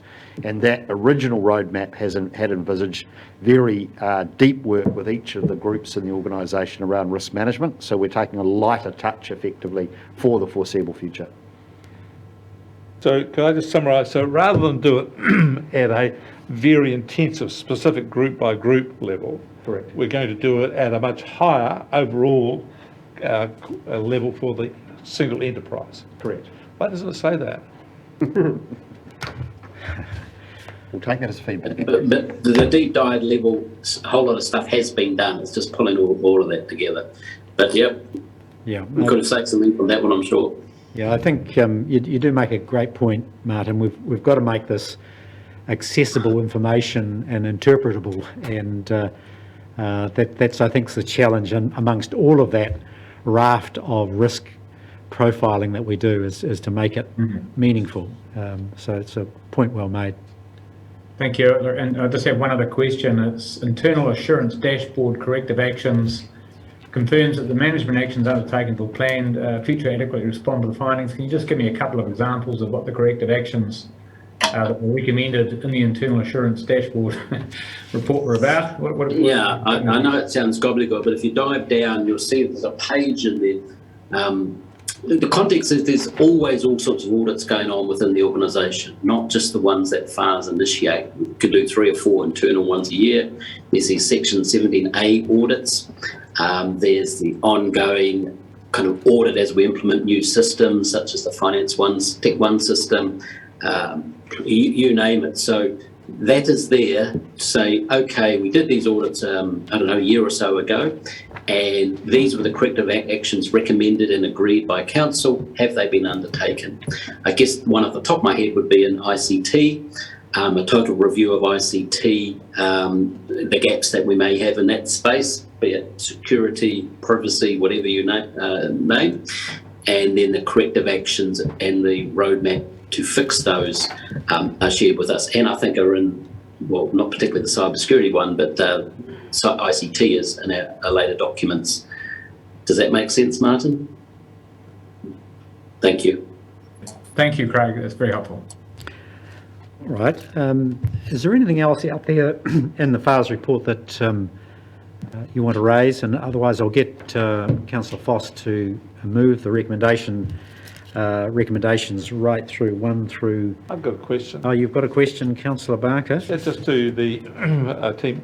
I see there's a lot of analysis going on here, and I'm just, in the back of my mind, is that on occasions you get paralysis due to over-analysis. So I'm just, given all of these reviews and deep dives and so on, I've got staff time getting to this. So what is the loss of active time undertaking the work of this council measured against all of this internal analysis? It's a big question, Councillor. Thank you for that. I'm not sure whether the Chief Executive might want to respond, given that he's in charge of the resourcing that is applied to this area. Look, it has increased reasonably significantly over the nearly 5 years I've been in this role, as we've sought to introduce more review of our existing activities, but also introduce new activities. But we've got dedicated resource to support doing that. I think where the rub comes with the organisation in terms of impact on staff and our externally focused activity is the impost we put on our managers, our functional managers, for reporting, being involved in audits and reviews, etc., being involved in things like risk. And that's an ongoing conversation we're having at the leadership team table about just how we calibrate these initiatives in a way that doesn't overly burden staff and get in the way of delivering direct activity for ratepayers out there. But we are well resourced, reasonably well resourced within the corporate infrastructure of the organisation to support this level of reporting. It's really just the displacement effect it has on other staff, but also on governors, because we recognise there's a fair weight of paper and reporting coming as well. I just make a final comment that, and I made this recently to council, we've got to a point now where our corporate infrastructure is really strong for this organisation, but we're still relatively small relative to that. So that goes to being in a position to support future growth in the organisation that doesn't require a commensurate growth in these sorts of activities, but we're pretty heavyweight for an organisation of our size with the amount of kind of corporate monitoring, reporting, etc. that we're doing.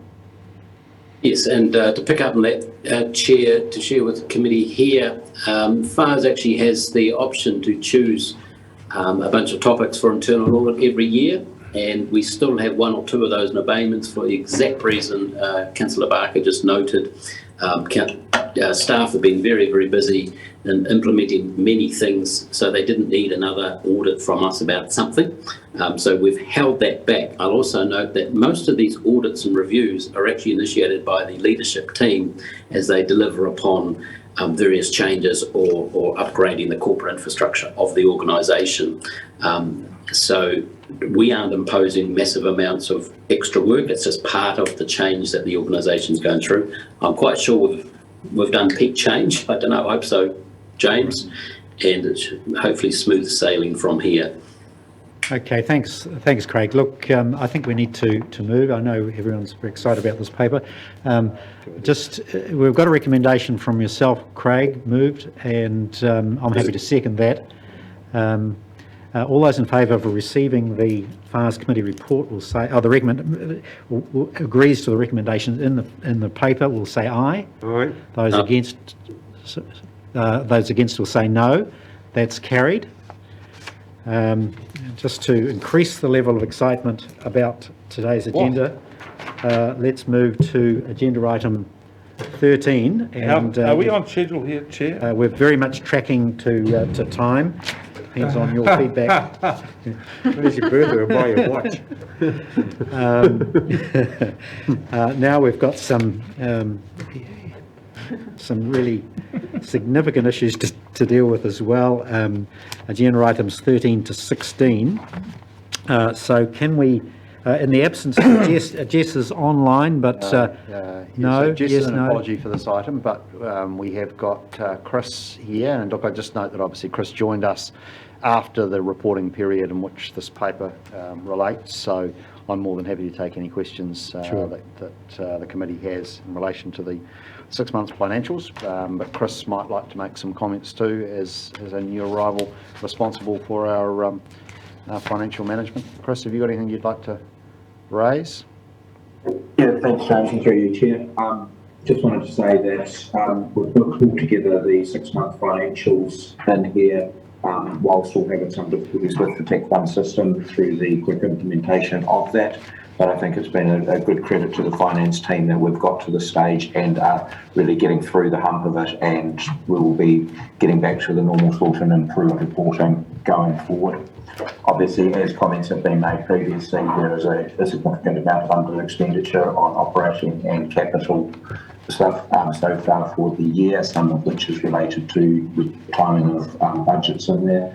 But I think taking the report as read and as James said, any questions, either him or I can answer.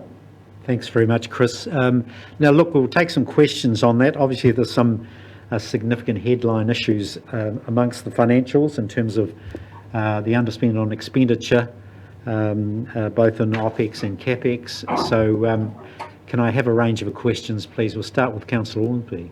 Thanks, Chair. Hey, this might be better directed through you, Chair, to James, based on a bit of history needed to answer it. So in terms of our, like our biodiversity, biosecurity, and I'm thinking, for example, our hotspots projects, how there were funds allocated to those projects, and there was an underspend or no spend that's been allocated to them. Can you provide what then happens to it, which I'm guessing I know what that is, but also how can we look at altering how we first saw using that budget to still have some benefits in those areas, but trying to have a different outlook in terms of maybe a trial or a case study. So can you just provide a bit of information around scenarios like that? So in the environmental enhancement space and in our biodiversity work over the last few years, we've been very fortunate to have received co-funding from central government initially that came out of some of the freshwater reform packages, and then ultimately the Jobs for Nature once COVID's arrived. And in each and every case, the funding has been characterised by a relatively short period of a call for proposals. Proposals developed at some pace with a high degree of uncertainty about delivery, and then contractual milestones developed with some speculation as to how those projects would unfold. They're all kind of multi-year projects, and what we've done is match co-funding from council against those. But typically they've also involved a high level of stakeholder engagement, where we've made assumptions about community willingness to progress, and in each case that I can think of, we've underestimated the headwinds and probably assumed that the community would welcome us with open arms, arriving with significant funding to undertake what on the face of it appears to be entirely beneficial environmental restoration or protection work.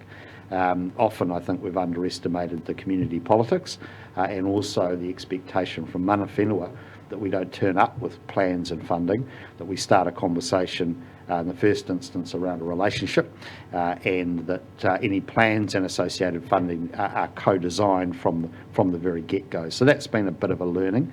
I think we are starting to reflect back to central government that the haste at which it often wants to operate and disperse funds is not necessarily helpful for building community relationships. And when we are now creating milestones around our contractual obligations, being much more circumspect about the time it takes.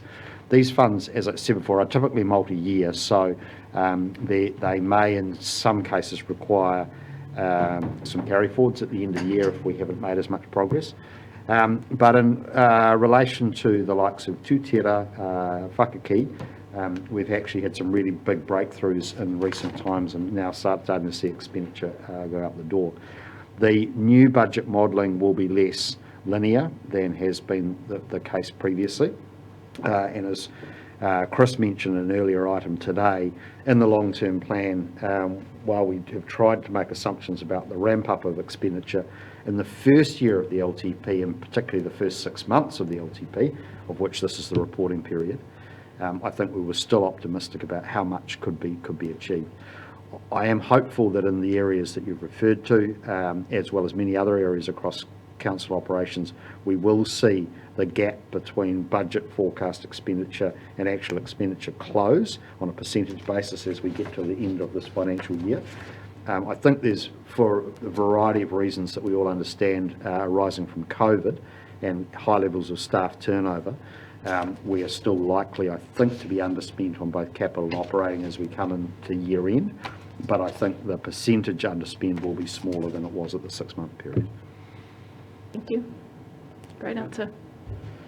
Thank you. Very clear. Further questions on the financial report? Will? Yeah, I'll do one. Thank you, Chair.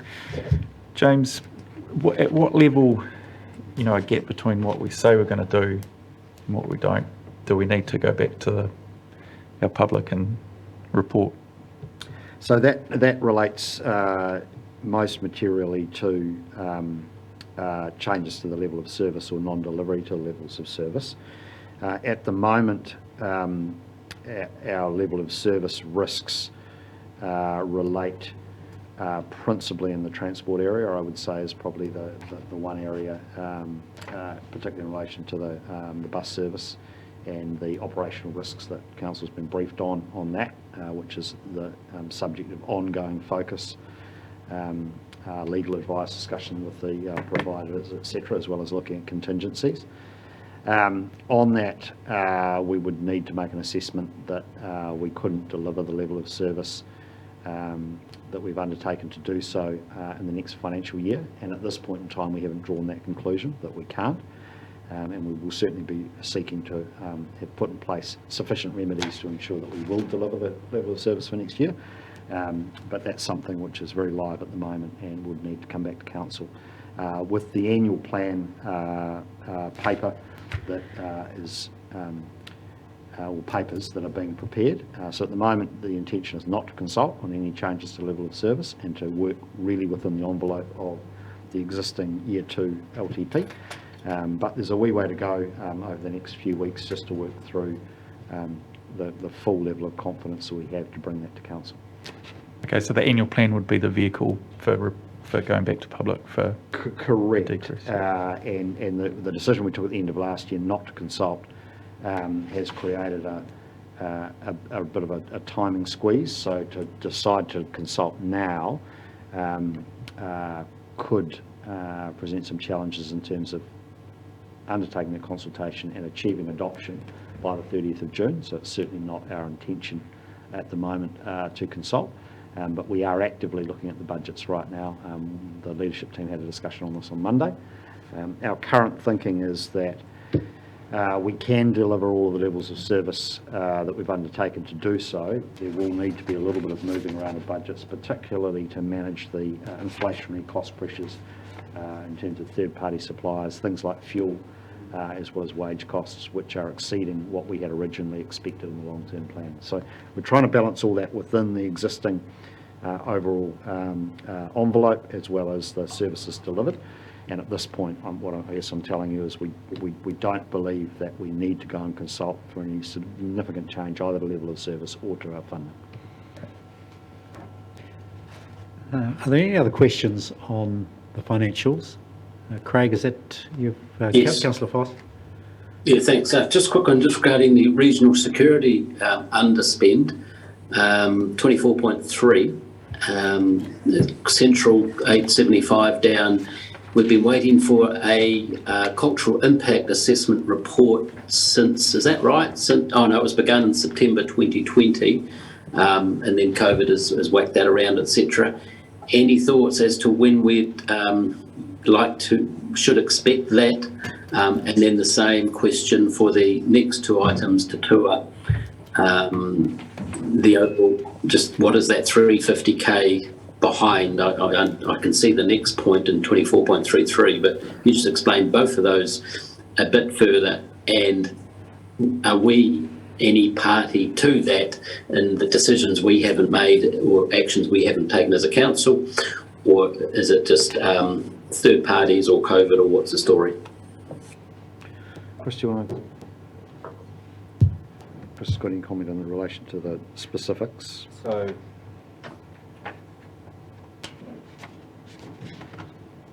Regional water security is behind budget by 2.5 million.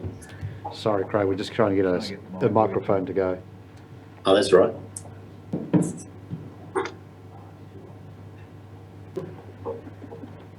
Yeah, so look, in relation to the cultural impact assessment, my understanding is that's imminent. I don't know if that's going, Chris. Are you hearing that? You are, sorry. Yep. My Yeah, I can. Yep, so, okay, so right. So my understanding that is imminent, and it has had a few challenges, and there has been significant engagement with Manawhenua in that area. In relation to the other two, it's about the speed that they're being carried forward, and I think there's certainly, I know Tom's planning on having a workshop with councillors about the speed of carrying some of those projects forward in the current environment. So that's really about engagement with tangata whenua and the community support for those projects. So the interpretation of 24.3.2, there has been no progress whatsoever this year insofar as to a water security project is. Was it this calendar year or financial? So Tatua is about really around the social licence for that project to proceed, and so that's what's being worked on at the moment. There says no progress this calendar year, I guess. That's right. So progress is from a stakeholder and partner perspective. In terms of technical progress, it's on hold until the political issues, partner issues and stakeholder issues can be resolved. So just to clarify, it's not a statement that there will be no progress this year. It's a statement that there has been no progress this year.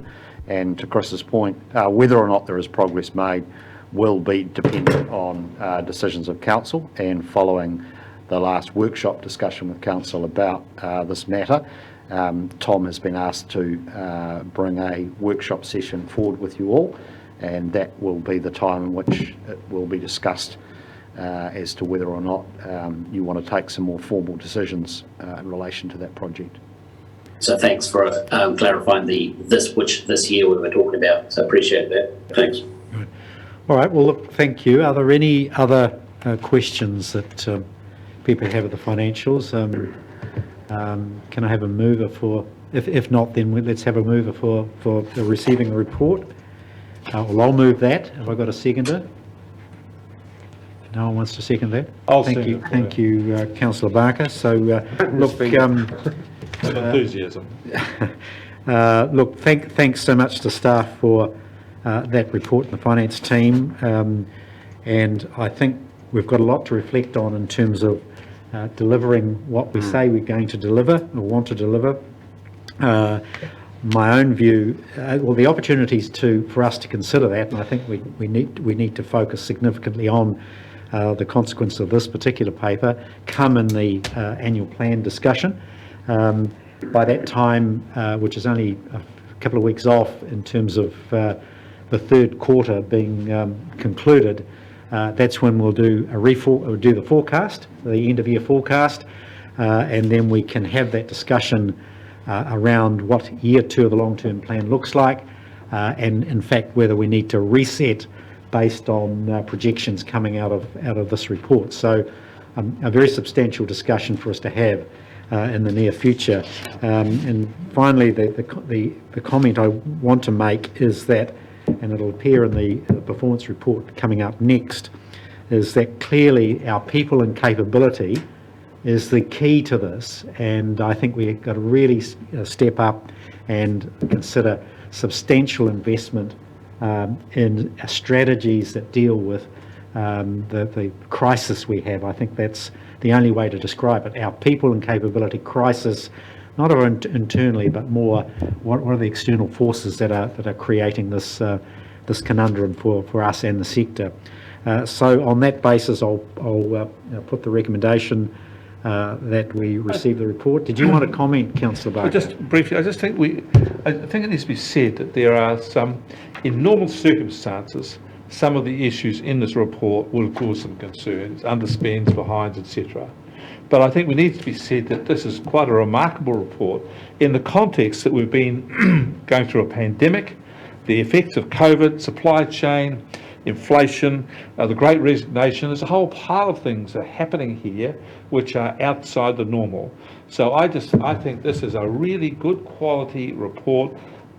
I get great comfort for this, given the circumstances we're in. I don't think we have quite baked into our heads yet just how challenging this current environment is. So I think we should be not too negative or downbeat about this. I think we should be quite upbeat about this. Is a success, reflects a successful level of activity for this council. Thank you, Councillor, and well said. Nevertheless, we're needing to be nimble and on our game This to is meet this second challenge. speech by you. Do you have 3 speeches or? Yes, I have the concluding right of. Thank you, Councillor. You get a fourth concluding then. I think what may be helpful. Order over here, please, Councillor. What may be helpful going forward may be a bit of a red flag, so that actually the areas where we at most at risk, that they may be flagged, so we actually get some better visibility than just an overall spreadsheet.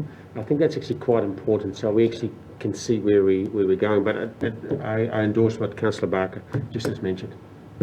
Any other comments on the board? Councillor Williams? No, I was just going to say what Councillor Barker said. I actually, looking at it through rather glass half full, it's quite extraordinary that we're as close to situation normal as we are. So I wasn't overly troubled and quite understood the reasons for the variations. Yep. They seem to be largely timing ones in terms of halfway through the reporting year, notwithstanding everything that's been thrown at us. Thank you. We're not there yet. Okay, any other comment? No, there being none, I'll put the recommendation. All those in favour will say aye. Aye. Those against will say no. That's carried. We'll now move to the organisation performance report, and you'll see the glossy that goes with that, and providing all the metrics and level of service tables, etc. Is there any feedback on that you want to give, James, or? I've got a question. I just got to go and find it. It's so look, I'm having the same problems as Martin. Can I just say this system we've got is a dog. It's a dog. It'll always be a dog. And dog called Stella. Dog called Stella. Just on the, I see that we have here off track for emergency management in on page 161. But all the text here, I went to go and see how we were off track, and I couldn't find it in the text.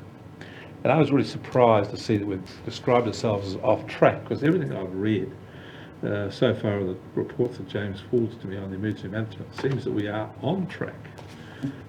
So I just thought, is this correct, or we just someone's given us a really harsh, unduly harsh criticism here? No, so we're on track in terms of the independent review and the changes to the regional operating model for civil defence, which are currently being developed. The off track relates to primarily to the more BAU group work plan, which was due for review, and the issue that has occurred is simply COVID has overwhelmed our civil defence group over the last 2 years, and the review of the group plan and the group work program has been delayed. So that's and to some extent we have taken the view that it is prudent to review the group plan and the group work program once the improvement program has been completed. That would be the natural sequence of events. Thank you for that, but that's not obvious from the paperwork. No, look, there's no connection between that and that. So thank you. Any other questions on the performance report? Councillor Ormsby. Yeah, thank you, Chair. Hey, I want to talk about the corporate carbon footprint, page 155. So in our carbon credits, we have, New Zealand, number of New Zealand units there, And because in our long-term plan we committed to our climate change ambassador and then our urban coordinators, at what stage do we start to remove those New Zealand, those units, those credits from this number that's on here? Or have they already been removed? No, they haven't.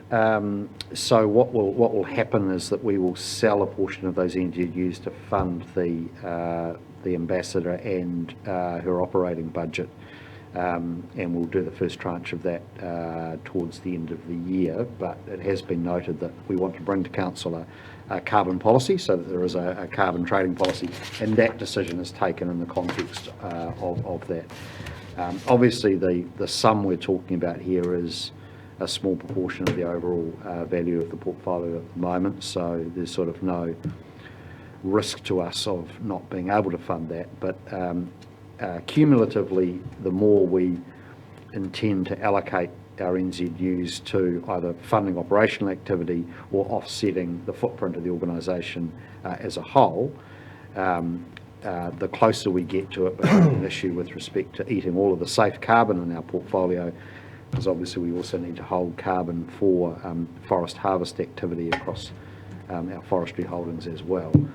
So all that will come to council in the next few months as we finalise a policy and we work out how we'll fund the first year costs of the new role. And just to clarify, Councillor, because you did mention the coordinators. I wasn't quite sure. That's not included in the interview. They've been funded separately out of rates. Yeah. Thank you. Thanks, Councillor. Any other questions raised around the table? Councillor Van Beek. Yeah, under asset management, and the only one that is orange and is off track is regional water security. And I believe going forward with climate change and so forth and tank outcome, this is quite a serious mark. Also hearing today for the first time that the person that actually is working on this is going to be moved on for a couple of days a week to do other work. And there's some other staff that were assisting him also have taken other roles. So to me, that's actually very concerning. And how are we going to get this back on track again, and what are we doing as a council? Because this is very important going forward. Cool.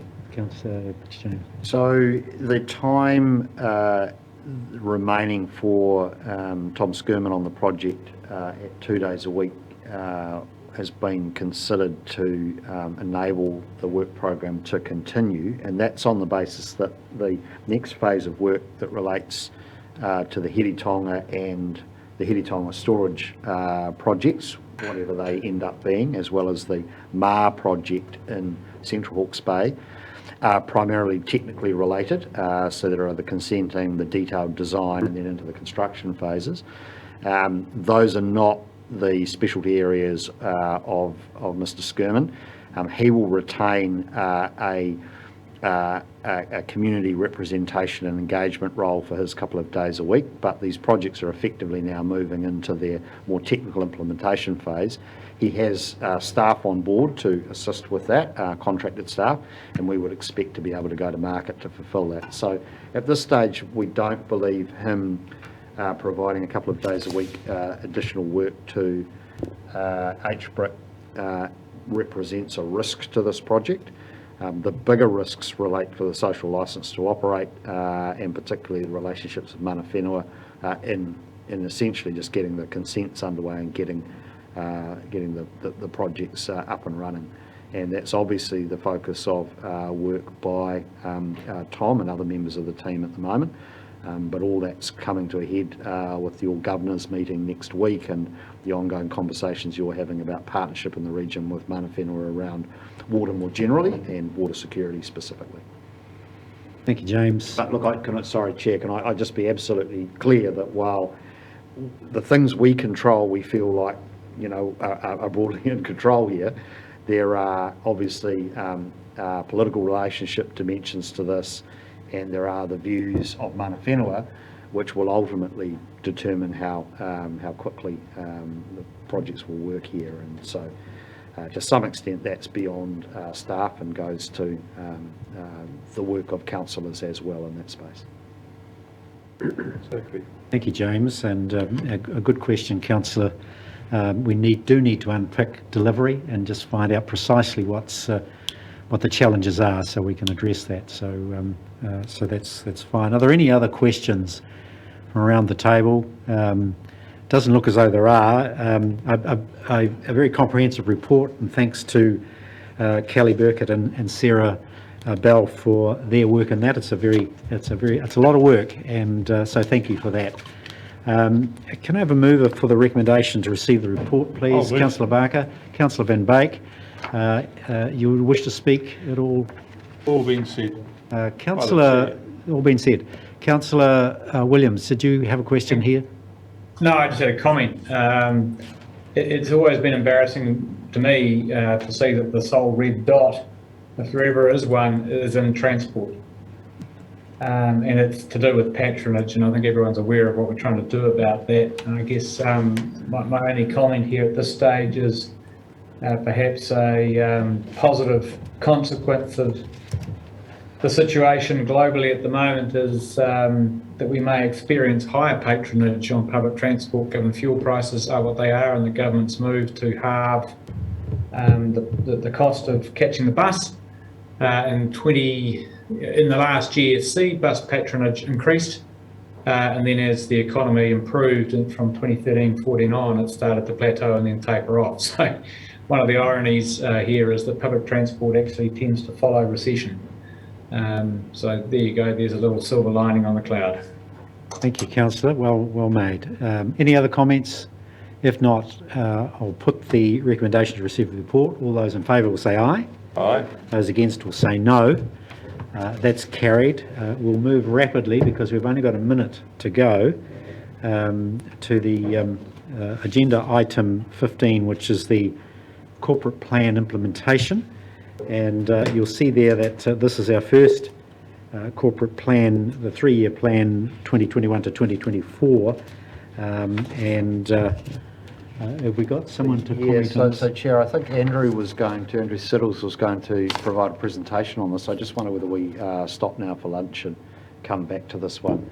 It is an important report and there's a fair bit of material in there. Yes, there's quite a bit in it. I'm sure there'll be some questions. So is everyone comfortable to go and spend 20 minutes at lunch and then rapidly come back to 20 minutes for lunch? Or 15 then, all right. So 15 minutes for lunch.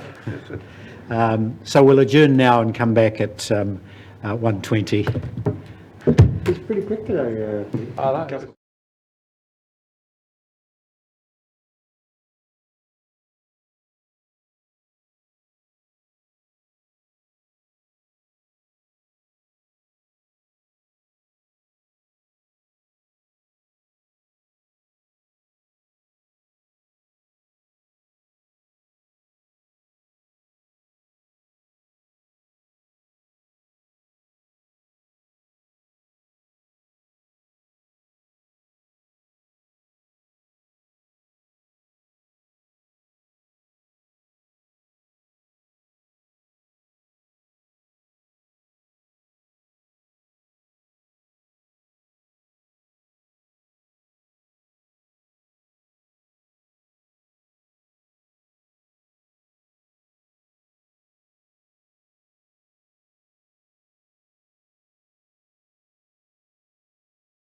Is online? No, so look, we've got Andrew here who can speak to the IT work program and probably also cover the financial systems upgrade.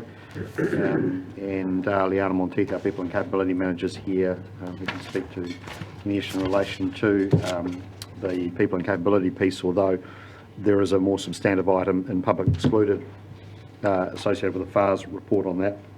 And I just acknowledge the good progress we've made in customer experience in particular. That has been a long-standing area of improvement required for council, and the team have done a great job of rolling out a new system there, and the new contact centre is working well. So, and we're seeing the results of that. So that's very pleasing. More generally, though, the corporate plan, which was developed alongside the long-term plan, is being executed according to plan, albeit with some minor headwinds in relation to COVID disruption, staff turnover and the like. But other than that, we are delivering it. But Andrew can talk through the ICT work program. And just recall that there was $30 million of capital allocated in the long-term plan for this work program. So it is a significant investment by council, and it is a fundamental underpinning to our ability to do all of our work. So with that, I'll pass over to Andrew. Thank you, James, and through you, Mr. Chair.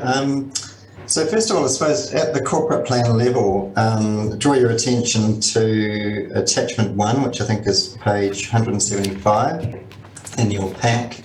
And you'll see the initiatives in there that were prioritised through the corporate plan. And I'll talk about the ICT Capital Work Program. I've got a couple of slides on that. But before I launch into that, I just want to outline how many sort of overlaps and dependencies there are within the corporate plan. It is an integrated work program.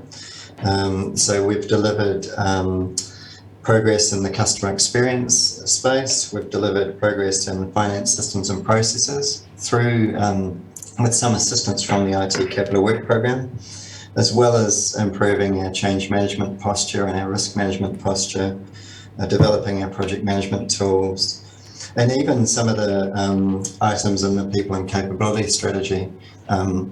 We've had to be a bit creative in how we resource these projects. So it is definitely an integrated work program, and yeah, so I'll just go from there now into the IT Capital Work Program.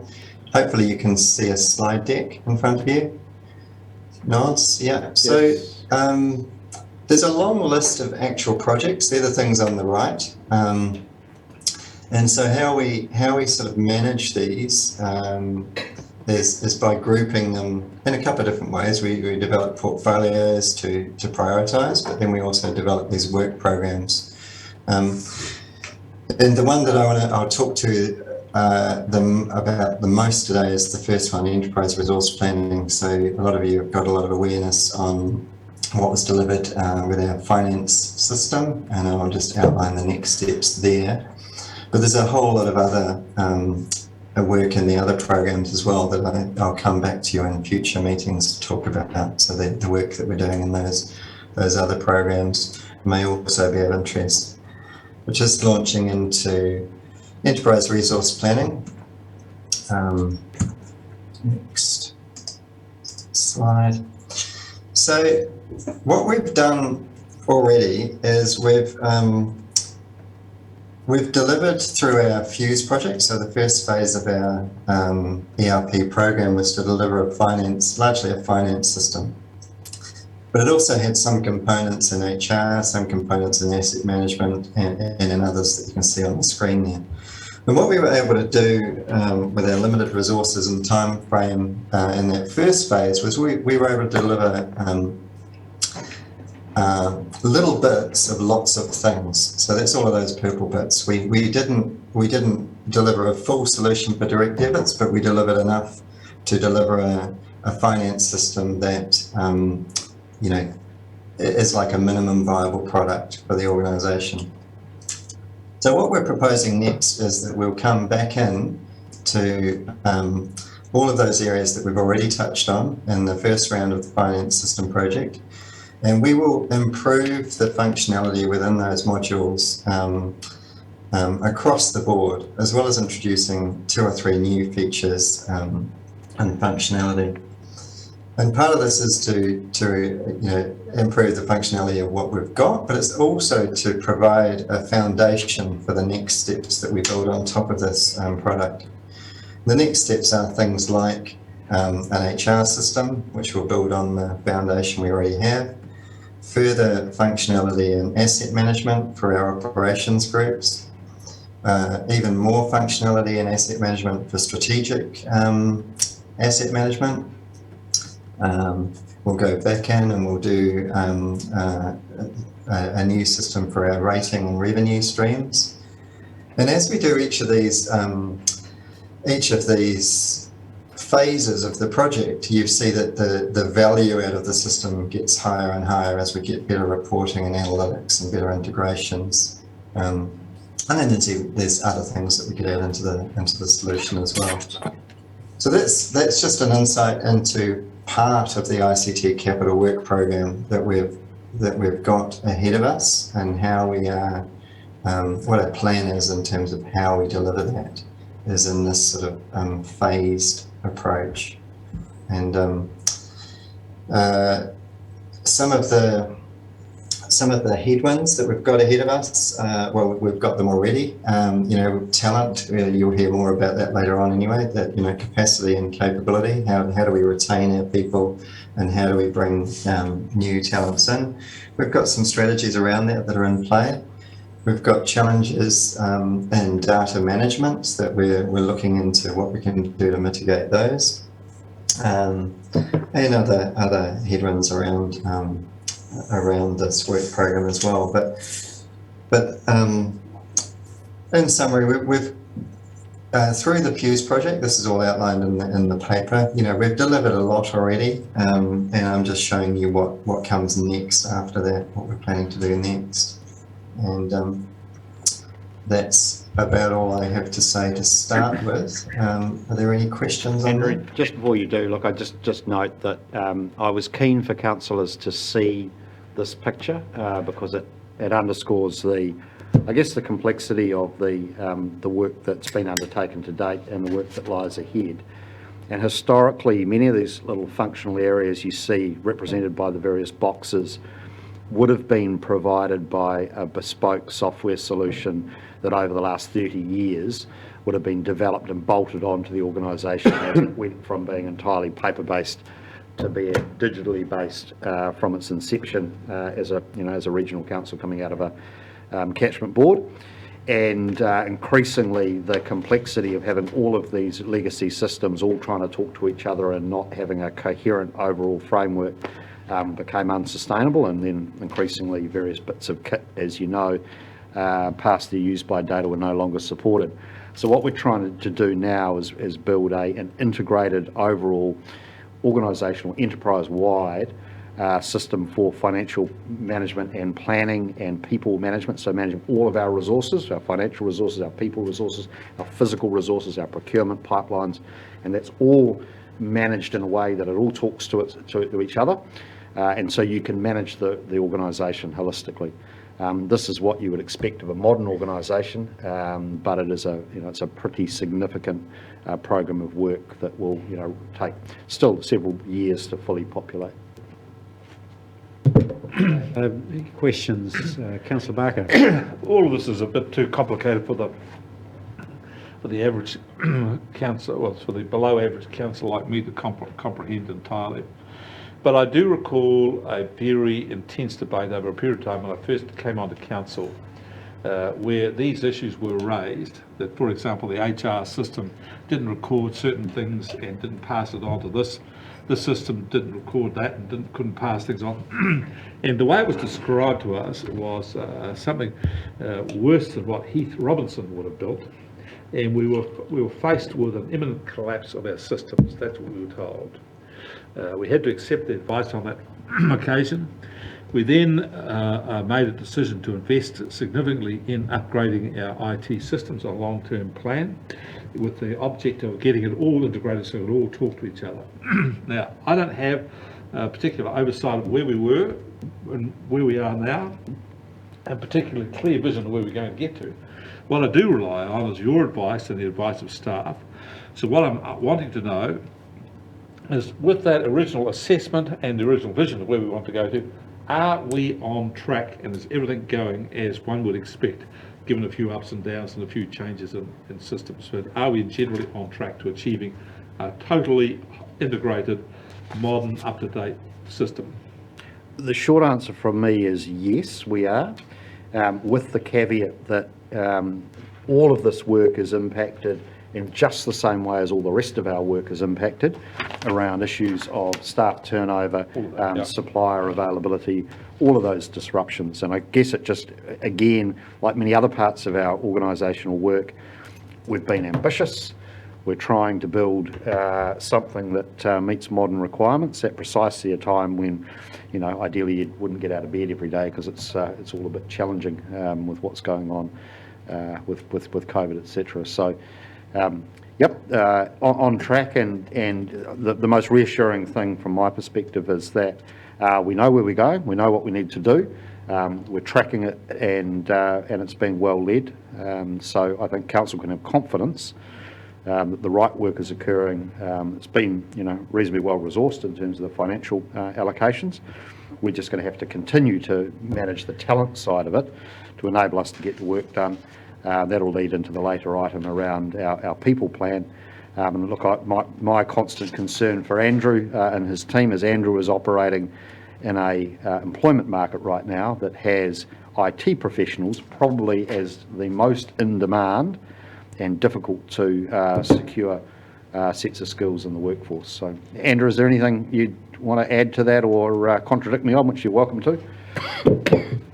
No, it is all true. I think we're where we wanted to be at this point in time. So we have we've got the plans in place for what we're going to deliver. We've already delivered a significant chunk of work, so we've learned from that, and we're feeding those lessons into our next phase of delivery. So yeah, we are on track, and some of those risks that we particularly what James was just referring to there around talent retention and recruitment. We've got some tricks in play there as well. We've developed some career pathways. We're doing some internal development of staff. We've got different sourcing of resources, including the CCO that we spoke about earlier. We've got sort of creative recruitment strategies. So there's a lot of risks ahead. And we won't conquer all of them 100%, but we've got some pretty robust and flexible plans in place to counteract those. Thank you, Andrew. Are there any other questions around the table? Anyone got their hand up? Councillor Wong, I have a comment, Oh Chair, yes, or- Councillor Taylor. Thank you. It's not a question though, it's a comment. Is that all right? Keep going. Thank you. Sorry, I'm a little bit COVID foggy, so might waffle a little. I actually just really wanted to praise the model. Really good systems in place, which gives me as a councillor and also ratepayers assurance that there will be that business continuity, customer excellence, and also, just as you've listed it really, drive improvements, and really just do the very best we can. It basically, to me, it means that the council will become a well-oiled machine with these systems in place, and that is very exciting and reassuring that we're on the right path. So well done from me. Thank you, Councillor. Councillor Foss. Thanks, Chair. Yeah, just to reiterate that actually, this is what we, as I think the CEO just said, as an organisation that turns over 100 million per annum and growing, 325 staff and growing from where we were, albeit, 18 years ago, this is the stuff that actually, at the very least, needs to be in play and in space. So thanks for the presentation, Andrew. Gives us great confidence, and really appreciate the effort the overall team is doing to put it all into play. Thank you. So thank you for moving the recommendation, Councillor Taylor, and seconding Councillor Foss. Any more comments from the mover and seconder? No? Okay. All right. Any other comments from anyone else? I'll put the recommendation that we receive the report. All those in favour will say aye. Aye. Those against will say no. That's carried. So thank you so much for that. Committee, there are no minor items to consider other than now to go into public excluded. So can I have a mover? Councillor Van Beek's moving that we go into public excluded, seconded Councillor Foley. All those in favour will say aye. Aye. Those against will say no. That's carried. So we're now into public